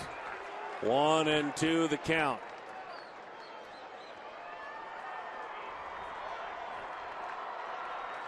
Bloomquist singled.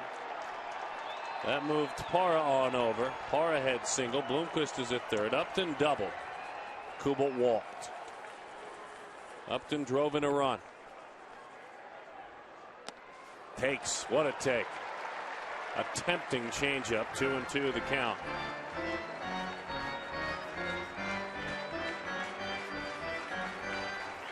This time, the third time through this year, is when Parker struggles the most, although it's not that bad. Opponents hit .240 against him the third time they see him. It's below 200 the first two times. Into the dirt. Back-to-back spiked changeups there. Now an 0-2 count to a 3-2 count. I just don't think he can. If I'm Paul Goldschmidt, I'm throwing out the changeup. I'm throwing out the breaking ball. I'm looking for the fastball. If he throws me something else, then he's got me.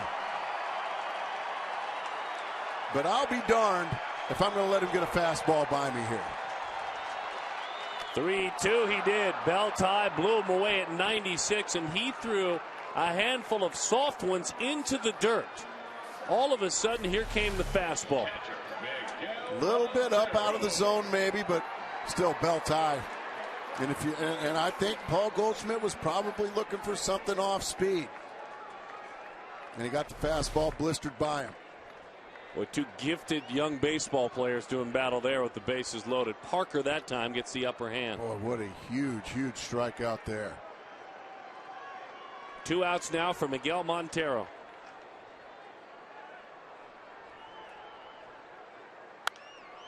Oh, and 1 the count. Now this is one of those situations where you want to see Miguel Montero cut down on that swing. You know, a single here is going to drive you in too with Upton's speed. And usually when we see Miggy just put a nice smooth swing on the ball, that's when he becomes the microwave and he heats things up quickly. Just missed inside. 1-1 the count on Montero. Couple of ground outs for Montero tonight. He's riding a mini 6-game hitting streak right now.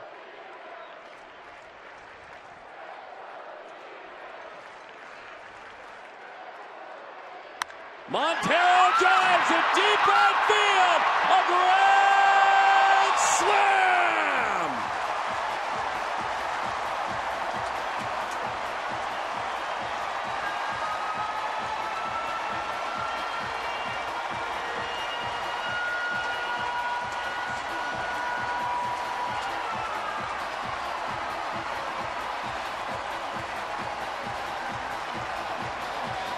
$150. Oh, yeah. The Central Arizona Mountain Rescue Association, courtesy of our good friends with Fulton Homes, and courtesy the microwave. Just a nice, easy swing. And he knows it way, way out of here. A good 450 feet or so. Just an in-control swing, and that's the microwave we've been coming to know. Ding, your dinner's ready. Oh, he heated it will be tacos quickly. tomorrow again. It's one of our favorite nicknames, and we're going to break it out for a while again. A 4-run homer. Montero with 29 RBIs this year, his second career grand slam. 4 more runs, folks. 4 more runs scored when 2 are out. A great point there. Great point. 13 of the 14 runs in this series have been scored with a pair of outs. Man. Devastating. Down the line on a hanging breaking ball. Fair ball. Aaron Hill huffing and a puffing into second. He goes with the double. His second of the night. His 12th two-bagger of the season. And the 2-out damage being issued by the Diamondbacks some more. As you said, a hanging slider. Aaron Hill knows what to do with those. He usually rips them down the left field line. Now, Josh Bell with an opportunity with Cahill on deck. Let's see if they go ahead and pitch to him. Looks like Jared Parker, 96 pitches into his outing now. He may be starting to fatigue a bit. By far, Darren, by far, the least productive outing of his season. Yes.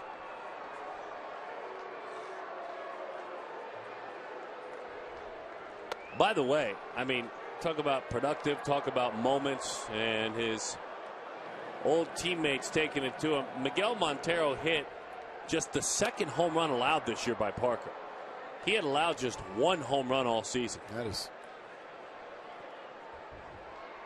That's how good this young man has been. In Jared Parker, I would imagine Bob Melvin going to try to let him finish the inning here. But Miguel Montero putting a big time hurting on his former teammate Jared Parker and his former manager Bob Melvin.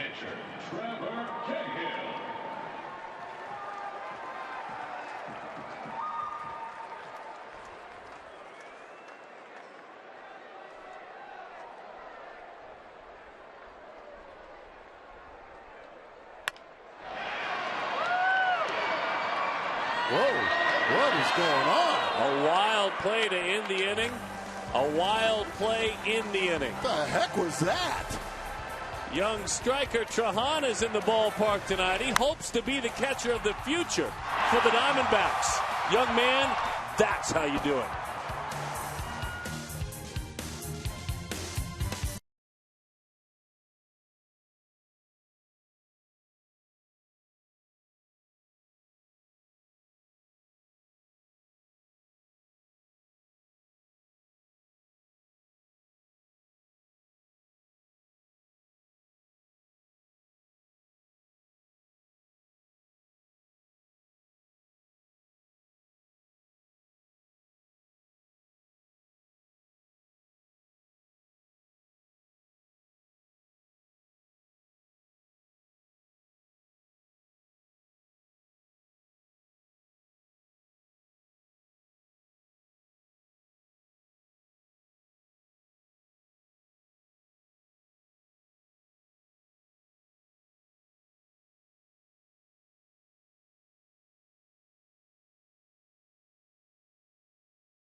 Bit more fire between the combatants in the ball game. Tim McClellan Bob Melvin taking up for Jared Parker, who was frustrated on his way out of here with maybe one or two close pitches. Look, Trevor Cahill's had a couple of close pitches, so behind him the Legends race is going on. It's kind of an interesting perspective for our good friend Bob Melvin, but he took up for his starting pitcher, basically. Yeah. Jared Parker was frustrated. It's understandable. Chip Hale takes over. And Chip's glad to take over. Well, our old buddy Bob Melvin gets an early exit. And, you know, there's a few things as that ball's ripped into right field. Let's see if Justin can cut it off. He can. Changeup up, base hit Reddick. There's a couple of close pitches, but do they stand out as dramatic inning-changing pitches to you? Well, I think also he might have been talking about just the whole thing, you know, taking care of Parker. There was a safe call on a stolen base by Willie Bloomquist that ended up costing his ball club a run. Then there was a couple of close pitches. I think also he's trying to take up for his young pitcher who was frustrated. That's what a good manager does. Not only take up for young pitchers, but veteran pitchers as well. 1-0 the count, Seth Smith. Hoping that it's a double play waiting to happen. Smith has rolled into just one this year. And that one dives low. 2-0 the count. Right, simply put, for Cahill, just another bounce back solid inning important here. The catcher picked you up for a while. It was the A's catcher picking up his pitcher offensively and defensively. Miguel Montero says, I can do you one better than that. Good fastball for strike one. 3 or 4 times a year, Miguel will hit one of those. A lot of times he'll hit home runs in the left center field. He'll hit one of those. Pulled homers to right. Swing and a miss. Good changeup. 2-2. The other home run Parker's allowed this year, just 2 home runs allowed. The other one was at home, and Kelly Johnson hit it. Really? Toronto. Hard hitting Kelly Johnson. He was hard hitting that game.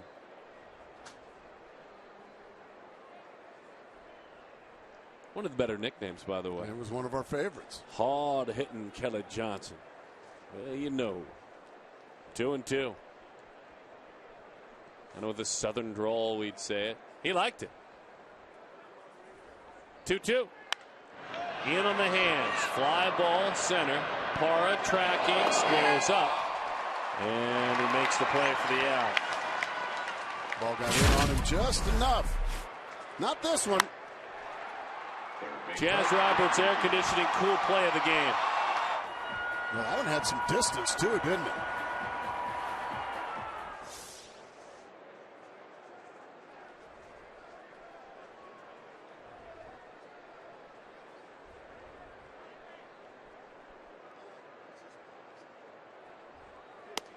Nice slider.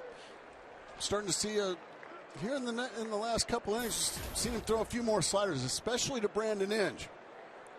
He's throwing a steady diet of those to Brandon Inge, and he struck him out a couple of times. Pitchers will, and you dealt with it as a hitter. Pitchers will, especially 3 or 4 pitch pitchers, keep one of those pitches in their pocket for later on in the game and then pull it out. And even though he's 24 years old, Trevor Cahill's a veteran pitcher. Sinker is low. Looking for a double play. He has induced since 09 72. That puts him amongst the elite in Major League Baseball. Instead, it's up and it's struck to center field. Parra there. Fine play, Gerardo Parra running it down. You could hear the pitter-pat of his feet onto the warning track. We have great microphones all around. You could hear him get close to that wall. Well, one thing you know, if you've watched the Arizona Diamondbacks, especially this year, if you hit it to center field, if it doesn't leave the ballpark, it's going to be out. You're going to be out. Between Gerardo Parra and Chris Young, they have run down just about everything out there this year. That's why my old hitting coach, Joe Altobelli, used to always say when I was a young player, stay out of the air to center field. Always. And I always asked him, why? Big swing and a miss at a changeup. He always told me, because first and foremost, young man, it's the deepest part of the ballpark, and the opposing team always has their best outfielder playing there. So stay out of the air to center field. And, well, the Oakland A's are learning that lesson from Joe Altobelli as we speak. A.J. Pollock has played a couple of times out there as well. Very athletic, and glad you shared that story with us. 6 years we've worked together now. This is our 6th season, and I appreciate that. 1-1 the count.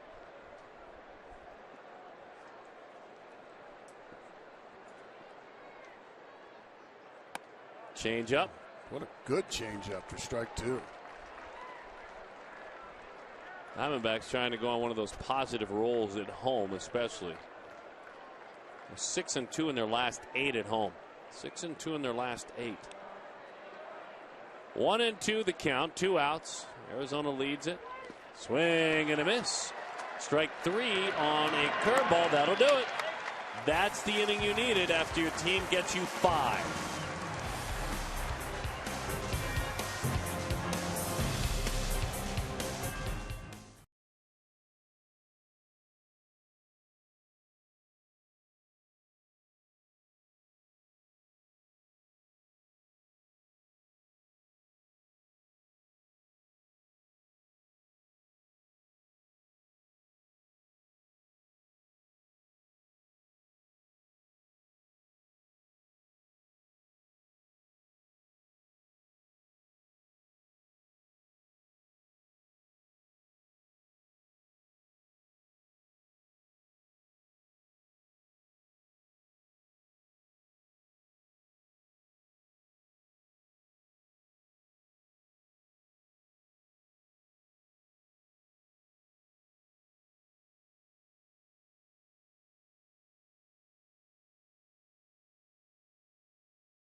Tonight here against the A's, but last night at one point the D-backs down by the score of 6-0, but it was their resiliency that really counted. The D-backs, in fact, were 0-25 when trailing after 8, and that changed last night. They got their first victory in the bottom of the 9th. Ryan Roberts with the walk-off. Our Geico quoted the game from Kirk Gibson saying, "We just hung in there. We used virtually everyone on our team."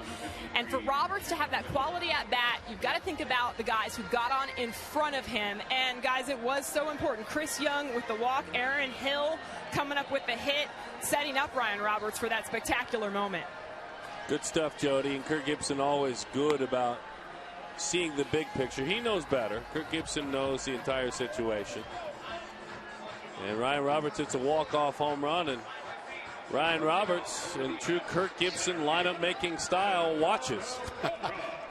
he got way too many hits last night, including a walk-off 3-run homer. Step aside, Josh Bell will take over at third tonight, and Jim Miller's going to take over for Jared Parker here in the Diamondback half of the 6th inning.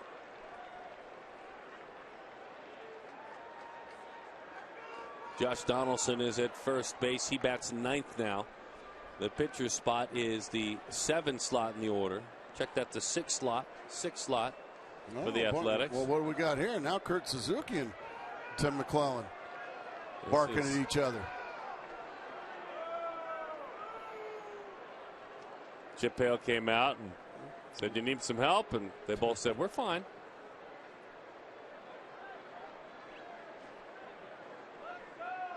All right, they're all good. He gave him a pat on the backside. All right, that's fine. Probably should have run him. Here's Parra, fastball over the outside. I just like just start running guys. Well, Bob Melvin's watching this from his office.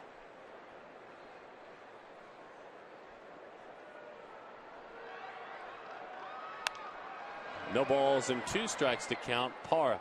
95 miles an hour on that fastball. I'll tell you what, these A's, they can pitch. Bob Melvin's got to love just about every single guy he trots out there on the mound. Now, they're a little limited offensively and have been all season. But boy.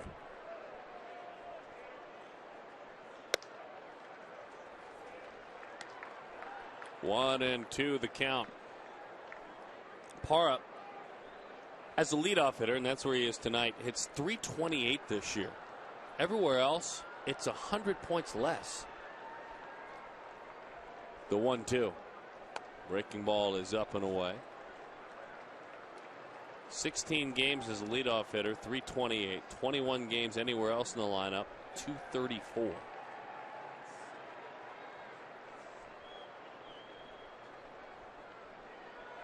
That's when he gets those starts in those spots in the batting order. 2-2 the count. Star Wars night at the ballpark. We were glad to be in character. That was Commander Cody coming on the air. You were a stormtrooper. That's a couple years in a row now I've been the stormtrooper.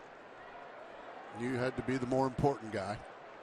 Yeah, it's just the costume for the bigger noggin, really. Big old melon. The 2-2. Slow curveball down to a knee as he pops that one foul.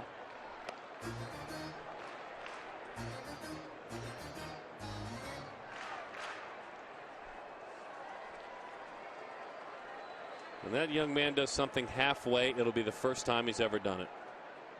Just kind of leaves it emotionally, effort-wise, all right there. Got to have guys like that. His reaction, you can read his reaction on his face. You know pretty much what he's thinking. He still is learning with regard to, he'll make mistakes on the base paths that'll have you scratching your head. A lot of talent there. But you're right, he still hasn't learned the art of throttling back. But he doesn't. That's okay. He doesn't run from his mistakes. He learns from them. Yeah. 2-2. He's made it a nice long at bat. Spoiling a fastball. We'll do it again. Pitch number 8 about to come on the 2-2 count here.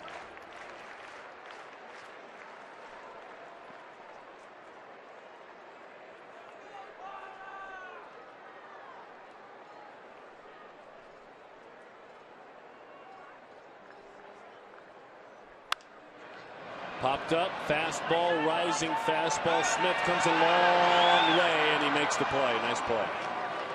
Well, Darren, I have to interrupt you and tell you about the giveaway of the year right here. It's the Lucha Libre mask, and they're going to be given away to the first 15,000 fans that come to the Diamondbacks and Dodger matchup at Chase Field on Saturday, July 7th. This is a game you can't miss. Get your hands on a D-backs Lucha Libre mask. Saturday, July 7th. Call 602-514-8400. Log on now to dbacks.com/tickets. You too can have one of those masks, like our man Dennis Lamb just had on. I thought that was the great Mil Máscaras. Turns out it wasn't, huh? The great Mexican wrestler. Hall of Famer. Remember him? No. He was big one. And I mean that with all due respect. Sure, he was fabulous. Just don't remember him. 0-1 the count, Willie Bloomquist. Oh, look at that, Gracie. Looks like an A's fan. The 0-1. Willie pulls it. Nice play on an in-between hop. Brandon Inge. Well, Brandon Inge has always played Gold Glove caliber defense. As a matter of fact, he's won a couple, hadn't he? With the Detroit Tigers? Oh, yeah, Gold Glover. All right, what do we got here? Our Nissan text poll, best moment of the homestand. The series win against the Rockies, the Roberts walk-off, or the Miguel Montero grand slam. 36929 B or C, the best moment of the homestand so far. In fact, there may be more tonight. I was going to tomorrow. Say.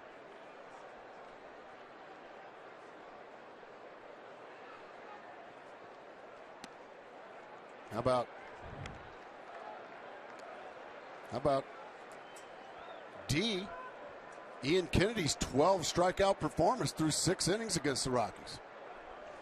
Or E, how about Wade Miley? 8 innings, a 3-hit ball. Or how about F? The owner is speaking very honestly and the team responding to it. Very honestly and passionately. Yeah, that's a good one as well. Or, of course, G, the New York Mets. For our friends at Deadspin, yes. Can't forget them. 2-1 the count.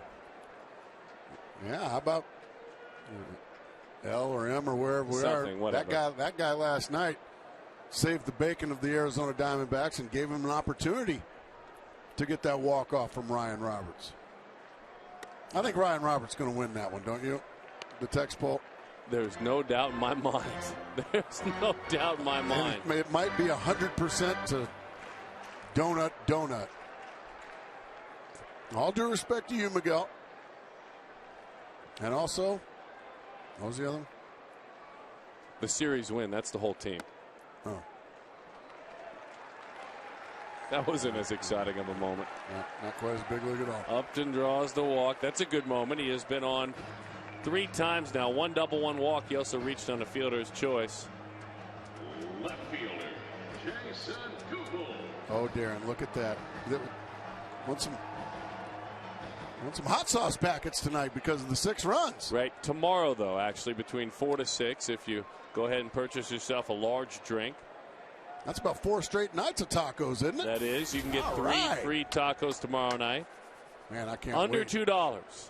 Under $2. Get those 3 tacos. Well, I'm going to be full tonight when I head on home. Right, it's tomorrow between 4 and 6, not tonight. Kubel swing and a miss. 0-1 the count, Jason. Well, this guy's got a fastball that gets on you. Yeah, and then tomorrow, it's a day game. Falls right in the time slot tomorrow after the ball game. Darren, I'll even treat you to 3 tacos at a participating Taco Bell and get you nice and full for the plane flight. Well, thank you, Gracie. You're welcome. Well, some of that airplane food's a little dangerous. You can upgrade, I'm told. There's different ways to upgrade the 3 taco deal. Something about Miguel Montero and Dorito tacos or something. Well, do tell. I just told you everything I know. Oh, really? That was it. So mention Miggy's name.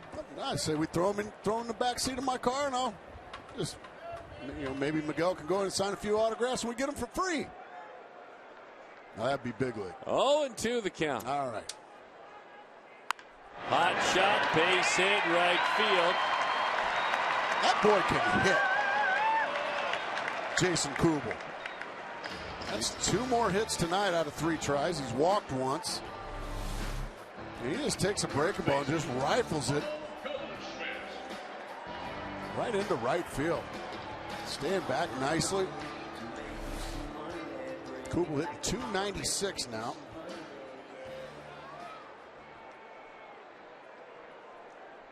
A pair of strikeouts and a walk for Paul Goldschmidt. Still looking to extend his hitting streak. It's at 15 games.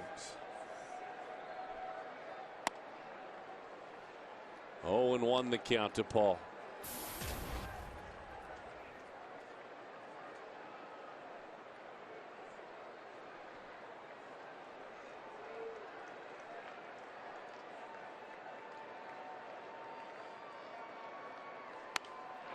Breaking ball, and he pops it up where it's a souvenir down below. Good crowd tonight, came to cheer.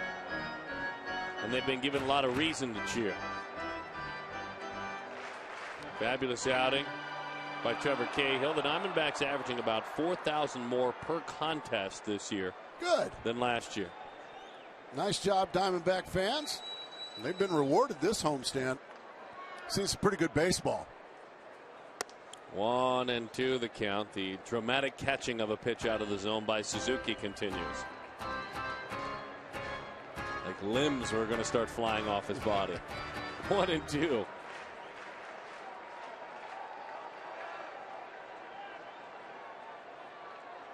'83 minor league home runs for this slugger in a couple of quick seasons. 2-2 the count.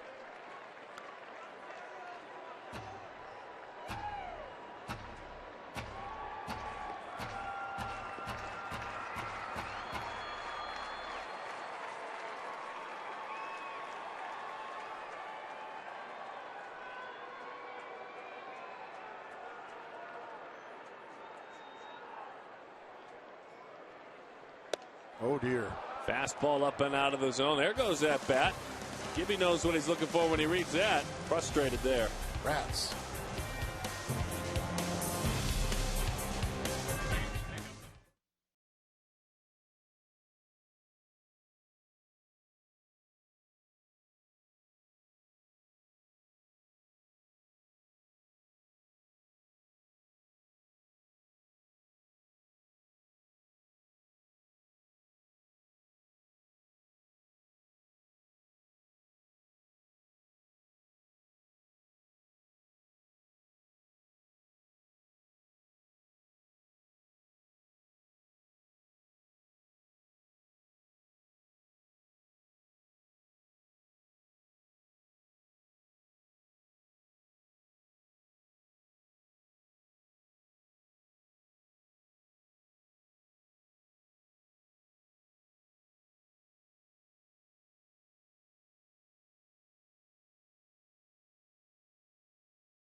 Right here at Chase Field during any regular season home game, and you can play Kachinko.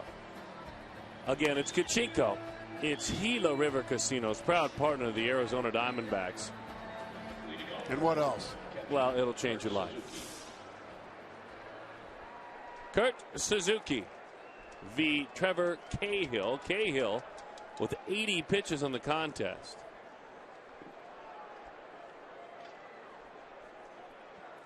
Mike Fetters will join us in the next half inning. We got Fetters with us? He's going to stop by and talk baseball with us. He's out in the post-game show, pre-game and post-game as the analyst. Right on. It's always good to have Fett with us. That's good. You know what it is? As that's a strike. Like when Joe Borowski stops by, it's good to have a pitcher in here. Kind of set things straight. 0-1 on Kurt Suzuki. Trevor Cahill twirling another gem here. After a complete game shutout his last outing, he has been terrific here again tonight. There's a grounder. That one just skitters on by in the left field. That was a curveball. It was up. And Suzuki pounded it into the hard surface and managed to find a hole. Even if Bloomquist gloves it, I don't think he's got to play once it hits that glove. Let's see. As you said, he pounds it into the ground, but he hits it just in the perfect spot between Bell and Bloomquist. Bloomquist came up a little short on his reach. It'll go as a base hit.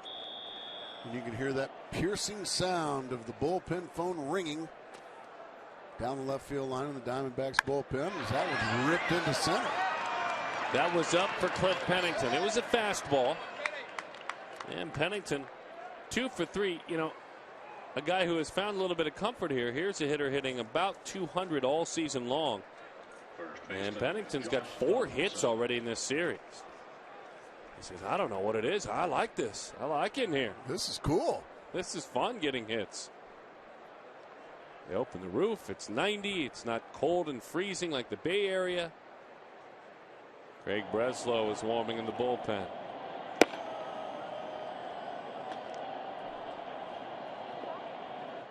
Montero's done. Breaks into a jog. That'll always make an umpire happy. Right there. That's a little bit of, that's kind of putting an apple on the teacher's desk right there. When you go to visit the mound and you jog back to home plate. Sure. I like it. And just go ahead and gussy up that apple, bring it to school, and just set it on the teacher's desk. And that 89 might be an A. Good point. Well, that pitch in the corner, you never know. Or that one time you volunteer to clean the chalkboards or the blackboards. Yep, that's an A. 1-0 the count. First baseman Josh Donaldson picked on a fastball that ran in and rocketed it into the seats. So Donaldson earned his call in AAA. Hasn't had the same numbers here in the big leagues. 13 of 88. He was hitting .447 in AAA. Golly. That's a 4, a 4, and a 7. In a couple of weeks worth of games, but still. Still pretty doggone good.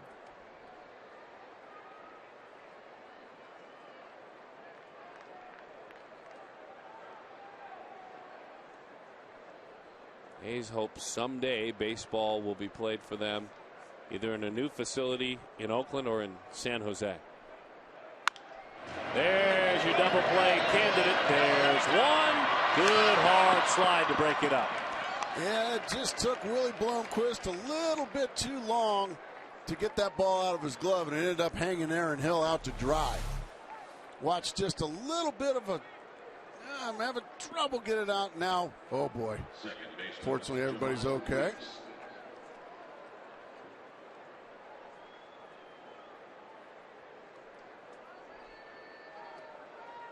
And then just a good, firm, hard slide by Pennington. Good, clean baseball.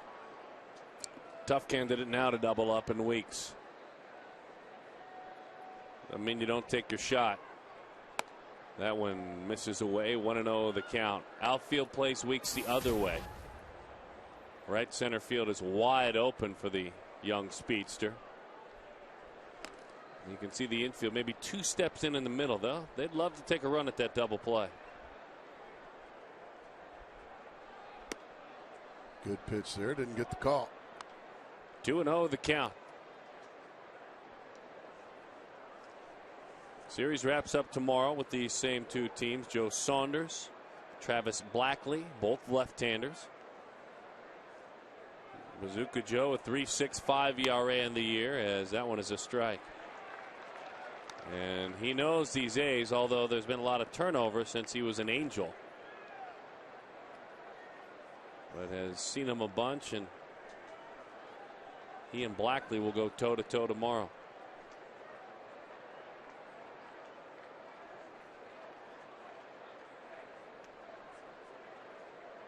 All right. Ready to rock and roll, are you? Here we go. Okay. 2-1 the count. Partner's getting a little disgusted here, folks. Getting a little impatient. Oh, my goodness. Was that a cutter? Just a slider. That's a slider at 85 a slider. miles an hour. His slider averages about 84. That means Mike Fetters might have spent some time with Trevor Cahill, maybe teaching him that quotation cutter. Oh. Not quite sure what you're saying. I won't ask any further. There's Swing another and a one. miss. That one is fouled off at the plate. Weeks has grounded out twice. He has struck out as well.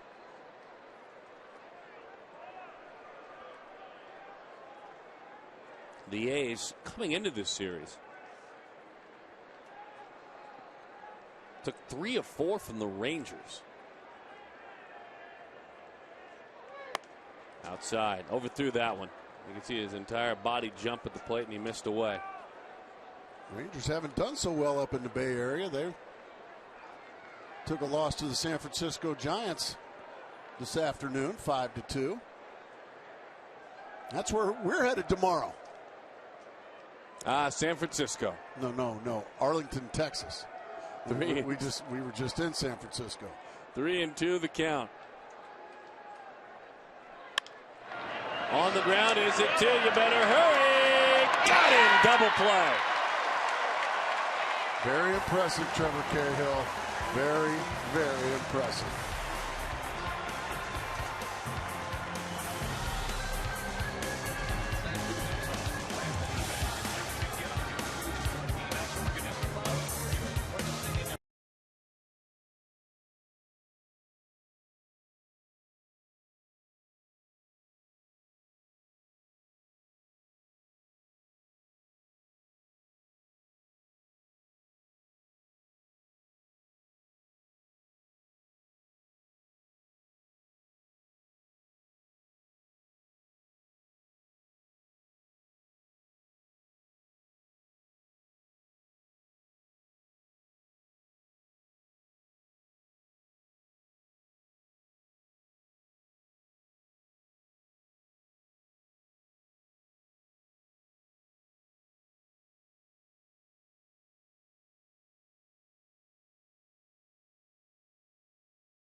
Trevor Cahill and the work he has done tonight. Before I even introduce him on camera, Mike Fetters, what did you see tonight in Trevor Cahill? I saw Trevor Cahill throw strike one quite a bit this evening. He had his sinker ball working. He's throwing a cutter now that's got the ball running away from him, and he also has that slider, but he's throwing a lot of sinkers and a lot of cutters to get balls going in and out to both sides of the plate, and it's making them effective. Mike Fetters, we introduced him on Star Wars night. May the force be with you. Good to have you, sir. We bless you and bring you to the booth. You know Mark Grace, Darren Sutton. You were right. He is throwing a cutter. Mike just said so. I hadn't seen him throw a cutter all year, and we just saw it to JEMILE Weeks, and he got a big double play ball. And I would imagine Trevor Cahill going to go back out there for the eighth. His pitch count's down. Why not? He's throwing well. He's throwing well his last couple times out now, and give him the ball. His confidence is up. Run him out there and see what happens. Did you ever pitch against another pitcher that you were traded for?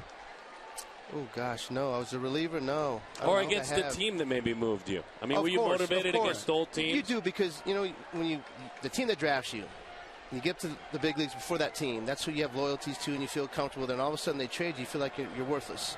What you fail to realize is the other team wanted me. That's why I'm over there. I got traded for Chuck Krim. Right, 1989, 90, whatever, 88. Chuck Krim was a good right-hander. Yeah, threw a lot of innings, made a lot of appearances. So when you get traded, you're like, okay, I'm going to show these guys you made a mistake by getting rid of me. Right. That's kind of the internal motivation you have for yourself when you go out there.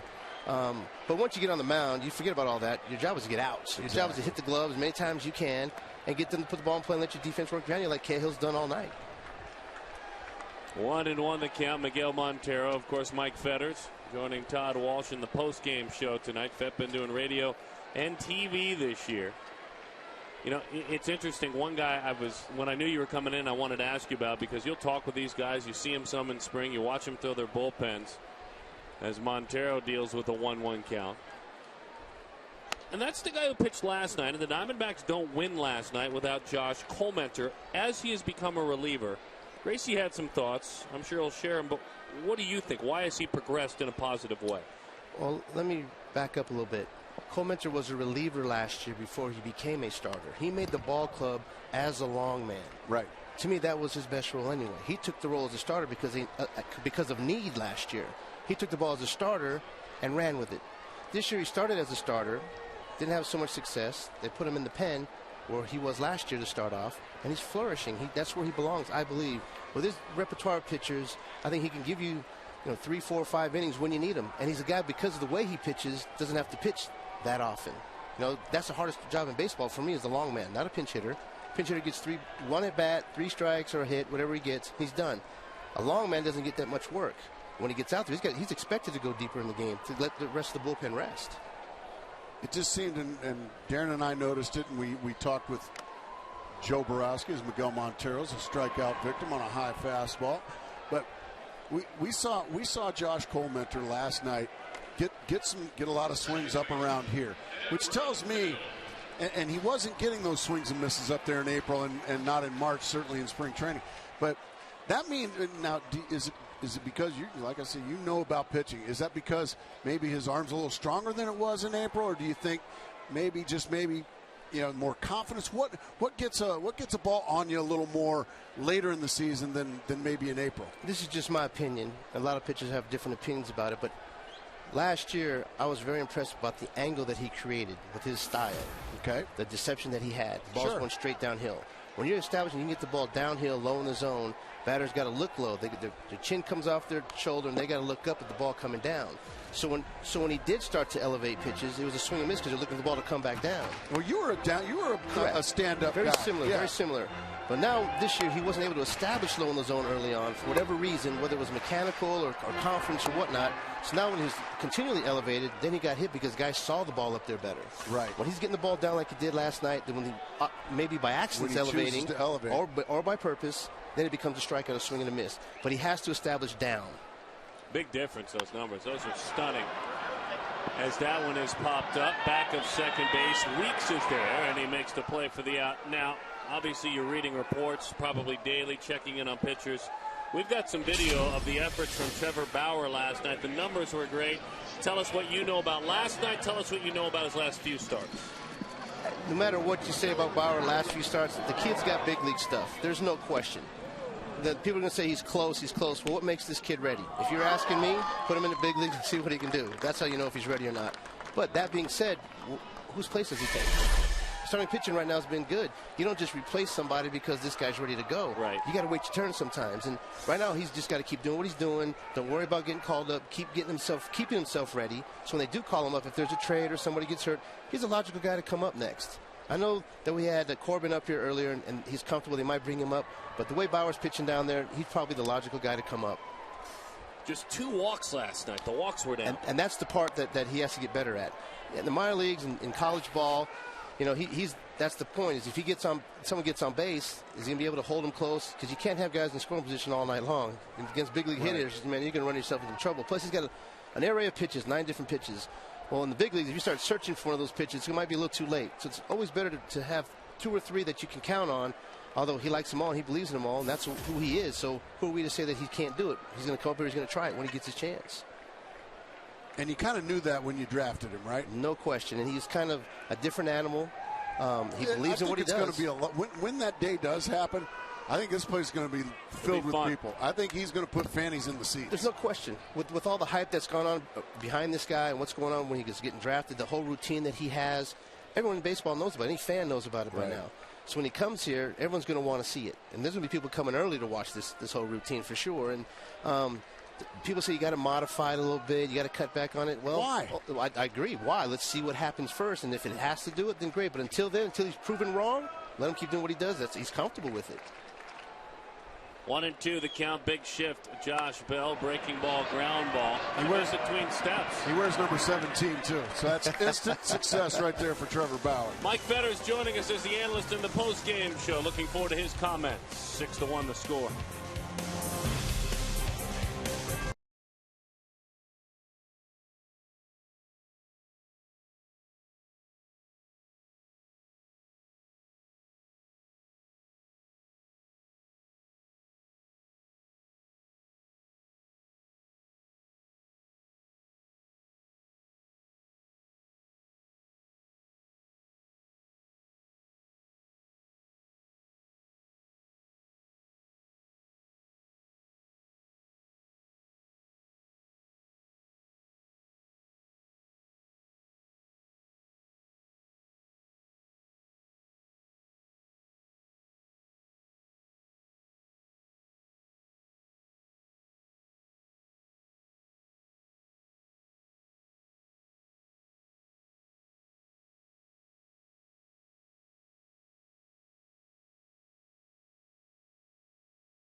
Today to see every Diamondbacks out of market game live online and on your favorite devices in HD quality. It's MLB.tv. It's baseball everywhere. You can also, if you're here in Arizona, watch your favorite team wherever they may be. So if you're Diamondbacks and a fill-in-the-blank fan, you can check out games with your competitors. Scout for your team. It's a great device and a great app for your device, as that one is a strike. 0-1 the count. Cahill going right back out there for the 8th. 95 pitches into this thing. Well, he's been terrific again tonight, Darren. Just terrific. Heavy sinking fastball. The curveball has been a key for me in watching. Good stuff from Mike Fetters, by the way. Glad to have him stop by. Join him in the postgame show. One of these days we're going to get post-game show analyst that maybe was a hitter. Well, you know what? We get 9 innings of that perspective, and we need it. I mean, we got 2 relief pitchers in Borowski and Fetters. Brad Ziegler warming in the bullpen. Got an update from Tucson, Arizona, where Reno is literally taking apart the AAA club for the Padres. Tucson 12-5. Adam Eaton's got a couple of hits.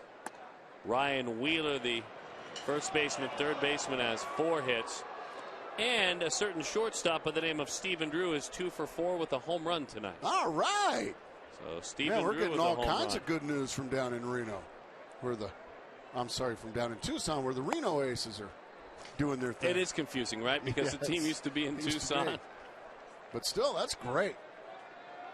Good for Stephen Drew. That's good to hear. We have a full count here now. And the pitch is popped up, and we'll do it again. So the youngster, the outfielder, Adam Eaton, we've talked about him before. He's 2 for 4 tonight. And Adam Eaton's now hitting .390 on the season. .390, the youngster. Just really scuffling. The 2-2. Curveball. Hello? Outside. It was wide. You know I like curveballs, though, and especially his tonight. Right fielder Josh Reddick. Going to help out down in the bullpen, folks. Henry's not going to pitch. I don't want you to be concerned. He's going to help out. That means there's double. But anytime you see the backup catcher go down to the bullpen, that means there's double barrel action. Breslow and Ziegler, the 2 former A's.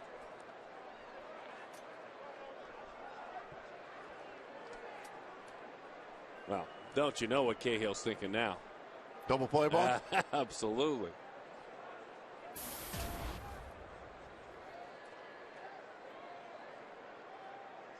Again, his ERA at home coming in was over 5, and opponents were hitting almost .300 against him here. So, nice stroke of positive news tonight. Little number. They just hope to get 1 out, will they? Cahill, a nice recovery. Kind of overran that one, but kept it with him. He was so far out in front, he hit that one the other way. Just a cue shot with a lot of English. Cahill, he doesn't get it at first, but he stays under control and gets Reddick. Easy out. 7 1/3 thus far from Trevor Cahill. He looks pretty fresh out there, Darren. Yeah, he looks fine. He looks fine to work his way through this inning for sure.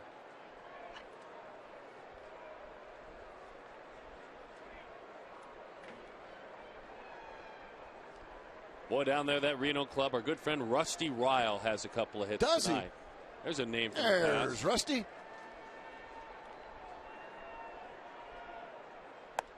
Breaking ball is high and away. 1-0 the count.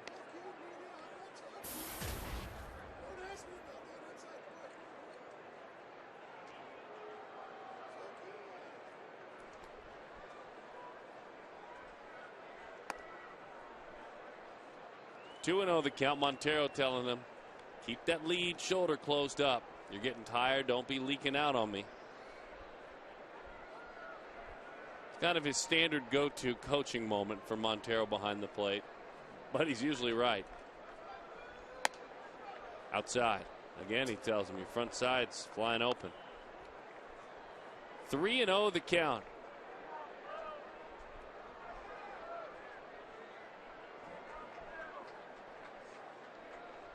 He may not be long for the game if he doesn't find the plate quickly. And that's probably his last pitch of the night. Yeah, that may make his imagine. decision. Kirk Gibson doesn't want to mess around with too many walks.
The Cubs are coming to Chase Field June 22nd through the 24th. You want to make sure you have tickets for that one on Saturday, because on Saturday, June 23rd, because the first 20,000 fans to the D-backs Cubs matchup going to get an Ian Kennedy bobblehead, courtesy of Arizona Sports 620.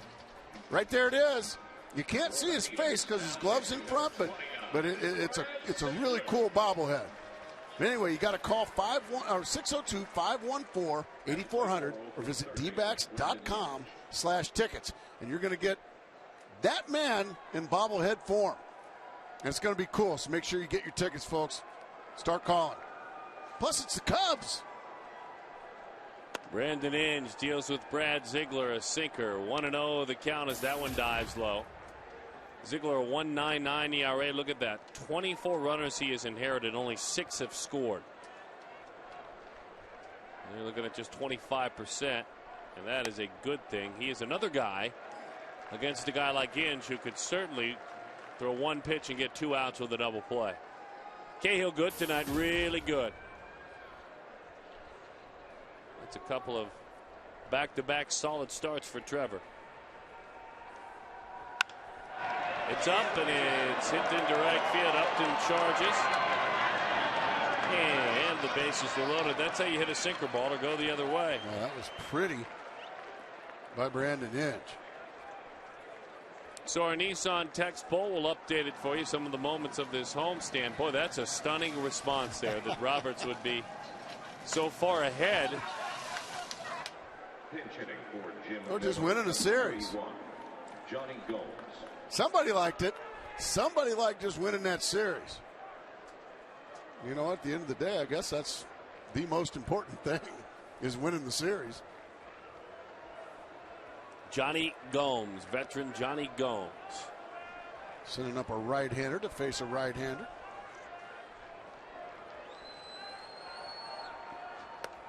That one misses outside, makes his home here in the Valley in the offseason from Petaluma, California. He's been a Ray back when they were the Devil Rays. He's been a Red, and he's been a Washington National. 1-1 the count. He's had a couple of, 3 to be exact, 20 home run seasons. Yeah, you make a mistake to Johnny Gomes, he will hit it in the seats. He's also a guy that's always drawn a lot of walks. Rarely chases pitches out of the strike zone.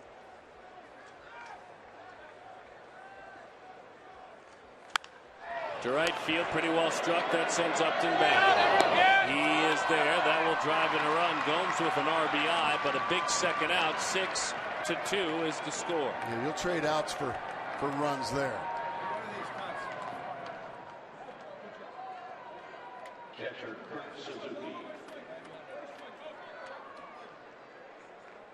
That run will be charged to Trevor Cahill. He's also responsible for the man on third base.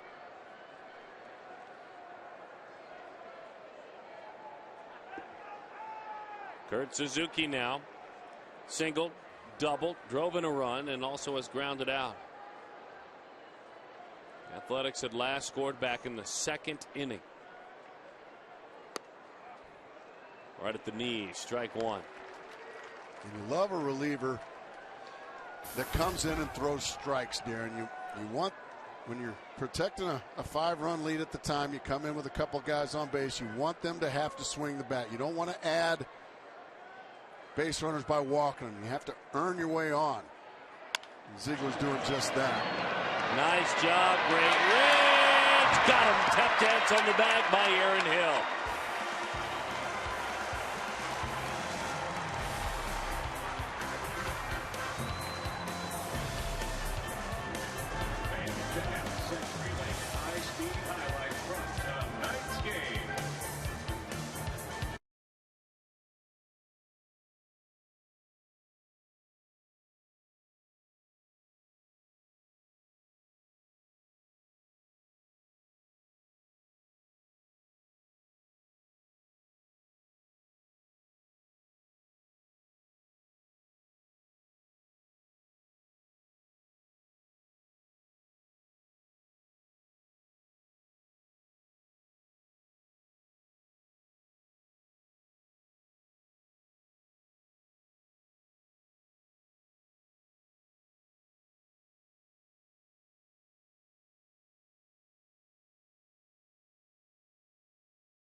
His second career grand slam, his last one back in 2008 in Houston. 2008 against Brandon Backey. Tonight, number 2. And it turned this game on its ear for the A's. Ryan Roberts now will go to work. He will pinch hit.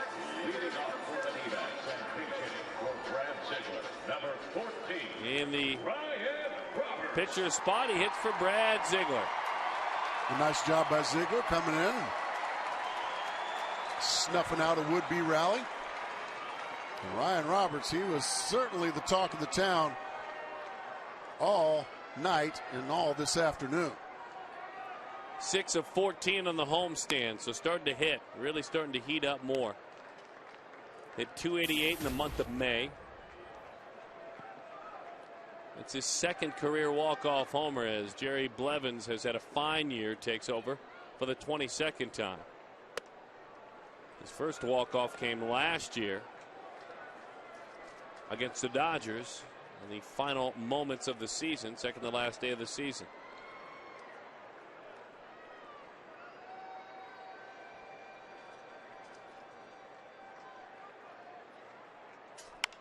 Roberts down for a base hit.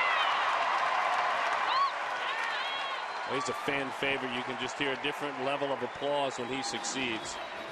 7 of 15 on the homestand. Just over. JEMILE Weeks was maybe 5'6". He would have got to that one. But Roberts will take it.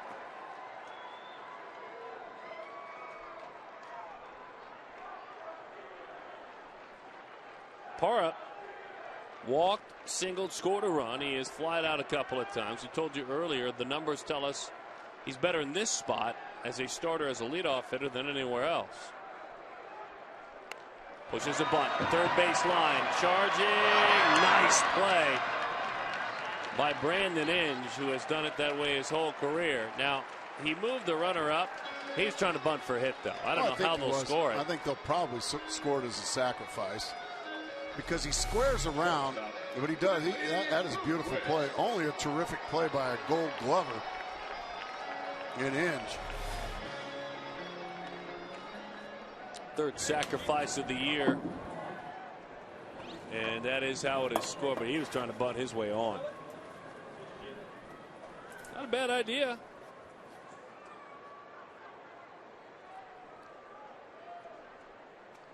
Now, is that's not a sign? Is that a sign, or does he do that on his own? I think he did it on his own. I think it will go as a sacrifice, but I know for a fact he did it on his own. Does Matt Williams have a sign when you played? Did the third base coaches have a sign for drive it in the gap? You know what? They didn't. I felt like I was, a student of the game. I felt like I knew quite a bit about the game of baseball, and maybe the plan of attack offensively, and maybe the defensive plan of attack. I always felt like just about every single time I got in the batter's box, I felt like I would probably get a sign to drive it in the gap. I didn't. I got some hit and run signs. Didn't get too many steal signs. But I always, I figured anytime the coach clapped his hands, that meant drive it in the gap. Fastball is in. And Matt's clapping right now. He's giving Willie Bloomquist the old drive it in the gap sign. Ah, okay, so that's what that is. If he shows the amount of outs, that might mean drive it in the gap. If he steps forward or backwards, that might mean drive it in the gap. If he's moving at all. 1-2 the count. In on the hands, and a late break, but he finds it quickly. And Bloomquist is erased. Let's answer our AT&T trivia question. The 6 Star Wars movies. Star Wars 1, 2, 3, 4, 5, and 6. Well, The Phantom Menace, Attack of the Clones, Revenge of the Sith. There you go. How many of those did you see, Darren? I saw the first 3 when I was younger. I haven't seen any of the new ones. I'm told I'm missing out, and I'm sure I am. You know what? I'll be just fine. But I bet you liked Battlestar Galactica. Good TV show. Lorne Greene was in that. Very good TV show. Probably one of the better movies. I know it takes you back a ways. Is Captain EO. I don't remember that one. Captain EO? The Michael Jackson Star Wars movie. Oh, I didn't see that one. 3-0 the count, and a nearly completed intentional walk. I liked Michael Jackson a lot. I did too. I didn't know anything about Captain EO. Currently playing at Disneyland if you want to head over there. Oh, is it? Yes. Well, we're headed over to Anaheim. You want to go see it? I'd love to. It's 3D as well. It's even better. That's must-see TV. I will buy the 3D glasses if you buy both of our tickets to get into the park. No. Doesn't sound like a fair I'll tell you what. Taking the Rascals over there last year. I'm like, Take out a second on the house, did you? Take out a second on the house. And I'm telling you, that's just a park. Holy smokes. It's worth it. Jason Kubel takes a pitch that's on the corner. Can we negotiate this, please? It's not negotiable. There's people in line behind you. Yeah, it costs $1 billion. Oh, 1-0 the count. Kids, we can't eat while we're here. Waves through that one. Dad, I'm thirsty. Sorry. Out of money. Spend it all to get in here. So we'll go check out Captain EO, your treat.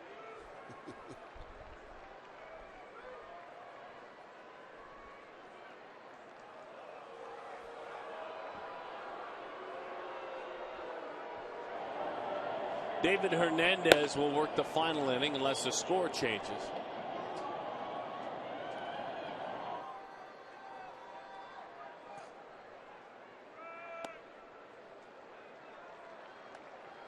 One and two the count, Kubel.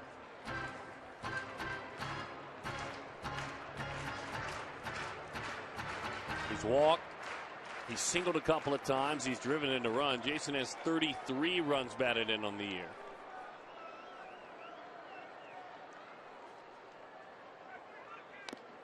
Just spoiled a bender. Stayed back nicely on it.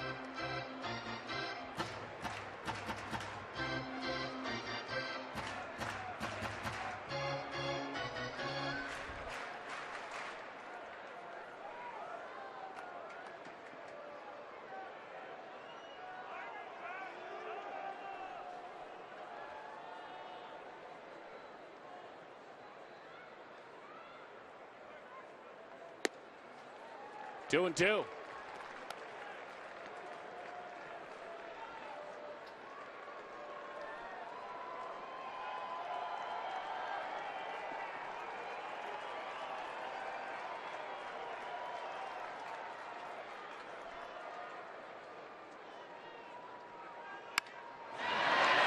the end of the bat, down for a base hit. Flying on around as Roberts to throw, goes to third.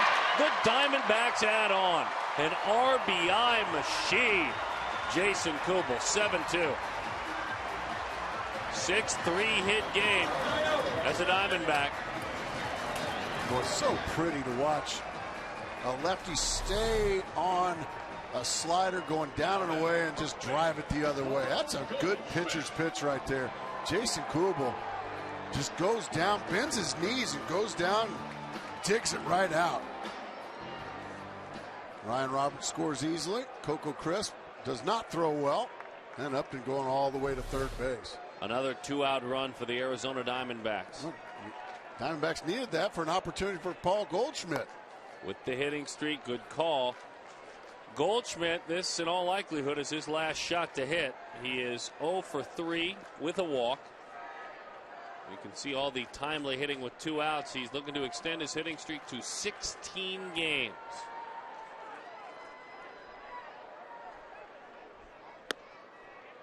A little bit low, 2-0. Did he make it to that number? Oh, you bet. he did. He did. He's at 3 bills and 34 RBIs. He's starting to pile them up on this homestand.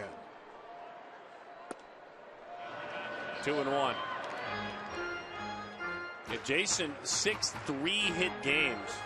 More than any Arizona Diamondbacks. 6 of them.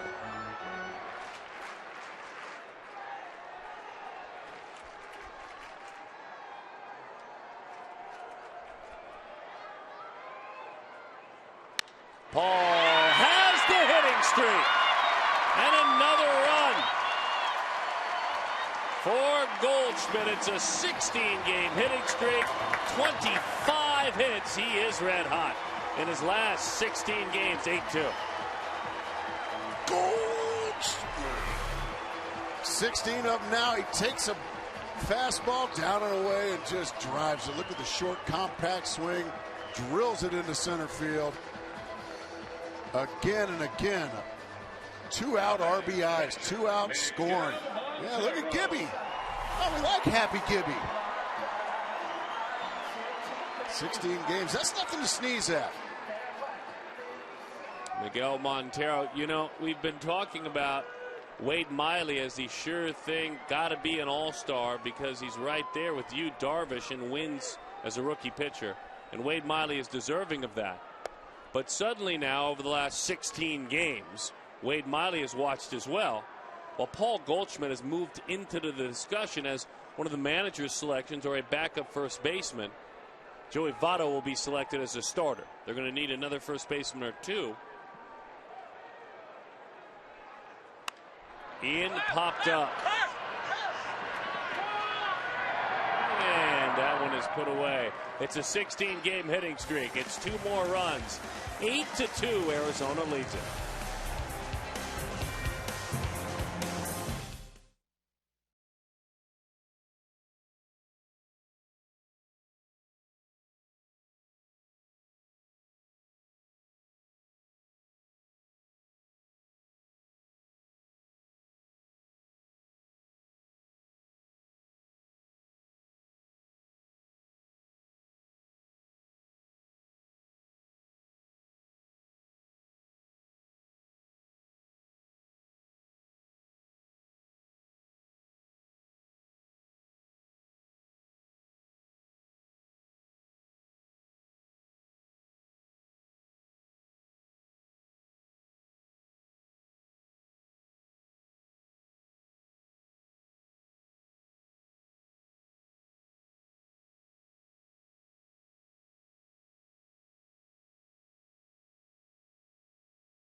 Our Infinity Game summary. You saw the pictures, well done in the truck, and you can see the numbers. Parker, the former Diamondback, batted about. Cahill, fabulous. Miguel Montero, his first Grand Slam since '08.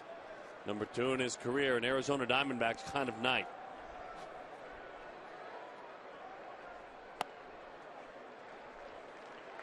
David Hernandez takes the rock and he rolls, going to work for the 27th time this year. Cliff Pennington had a couple of base hits. He's here this evening after a couple of doubles last night. He's making another bid for another. I think he's going to. Bet he is. It's off the wall. Google fires it back in on a single hop. So Pennington with a double against David Hernandez. That's just the second double allowed this year by the Diamondbacks relief pitcher. You know, he doesn't give up too many extra base hits. Opponent slug .304 against David.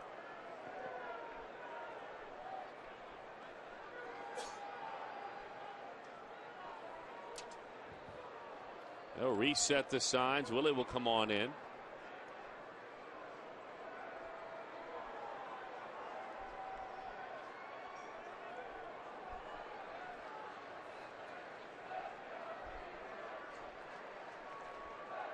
David wants a new baseball as well. Arizona trying to put this ball game away and edge closer to 500. It would be 1 below should they win this game. Oh, good breaking ball there for strike 1.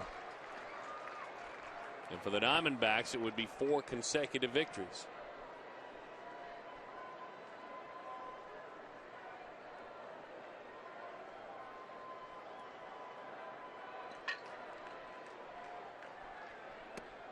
Oh dear. That one buckled his knees. It's like, man, it's 8-2. You throw 97 miles an hour and you throw me back-to-back breaking balls right on the money.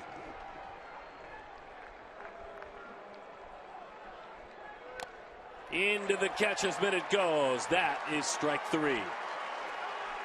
What a sequence he just got put on him by David Hernandez. Breaking ball, gas.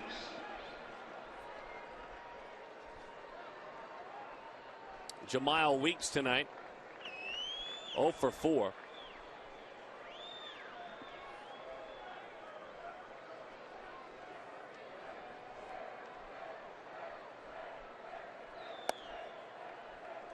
As the fastball is high, 1-0 the count. Cahill in those 7 1/3 innings, giving up 2 runs, dropped his ERA to 3.36 on the season. 2-0 the count. Overthrew that one, rushed it a bit. Ziegler pitched behind him 2/3 of an inning, scoreless. His ERA is now 1.93 on the year.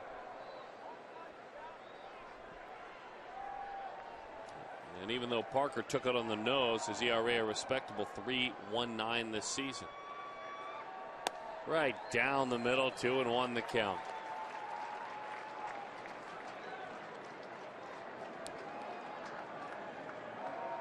Team gets out of town after tomorrow's game, so make your plans to come on out to Chase Field tomorrow. The finale of this series. Arizona holds on, a chance to see Arizona go for a sweep. 3-1 the count. So Saunders will look to do his thing against a former foe from the American League in the A's. This club's hitting right now. It's fun to watch an offensively confident club. Every team goes through it where you get real hot like this. As that was driven to left. Kubel going to get beat on the fly.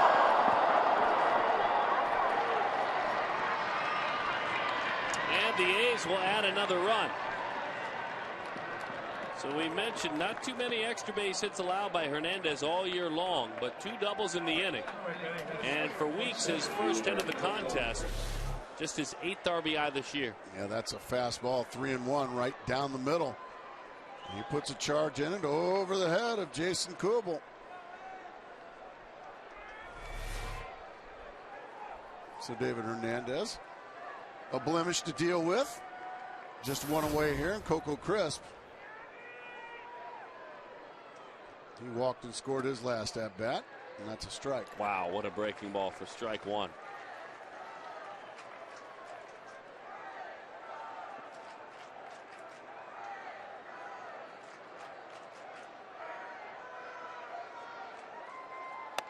Fastball just off the plate. Montero back to coaching. We'll be opening up that front side. Let's go.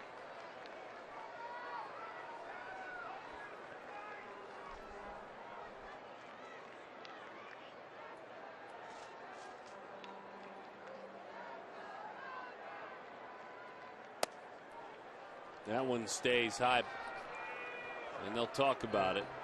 Miguel sees something that he doesn't like. Maybe it's, man, you're throwing a lot of breaking balls. And then after we see all of you at Chase Field tomorrow, the team goes to Texas for 3 against the Rangers, and then to Anaheim, California. I mean, that's going to be a booger of a road trip. All of a sudden, the Angels are 3 games out of first place. Exactly. I mean, that's 2 very hot teams right now that you're going to have to go face. You know what? Welcome it. Welcome it. Fastball popped up, back of short. Willie Bloomquist. Whatever Miguel Montero saw or said to David Hernandez, it worked, and I think it was. Hey, man, let's quit monkeying around here. Throw me something right down the middle. This guy's hitting 175. And he sure did, and he popped it up for out number 2. Good crowd tonight. They come alive.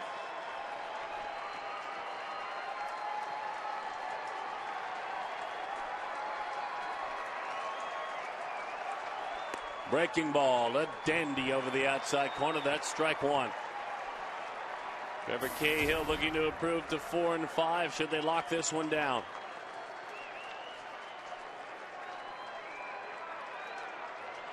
Another breaking ball. No balls and 2 strikes to count. Crowd of close to 30,000 on hand tonight.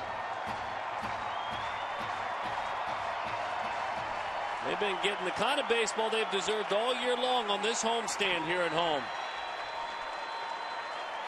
Their loyalty has been rewarded. The 0-2. Hanging around. We'll do it one more time.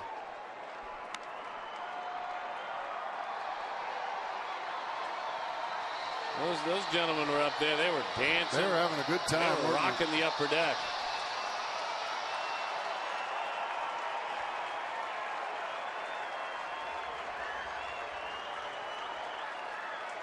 David deals the 0-2. That'll do it into the dirt. Montero blocks it up.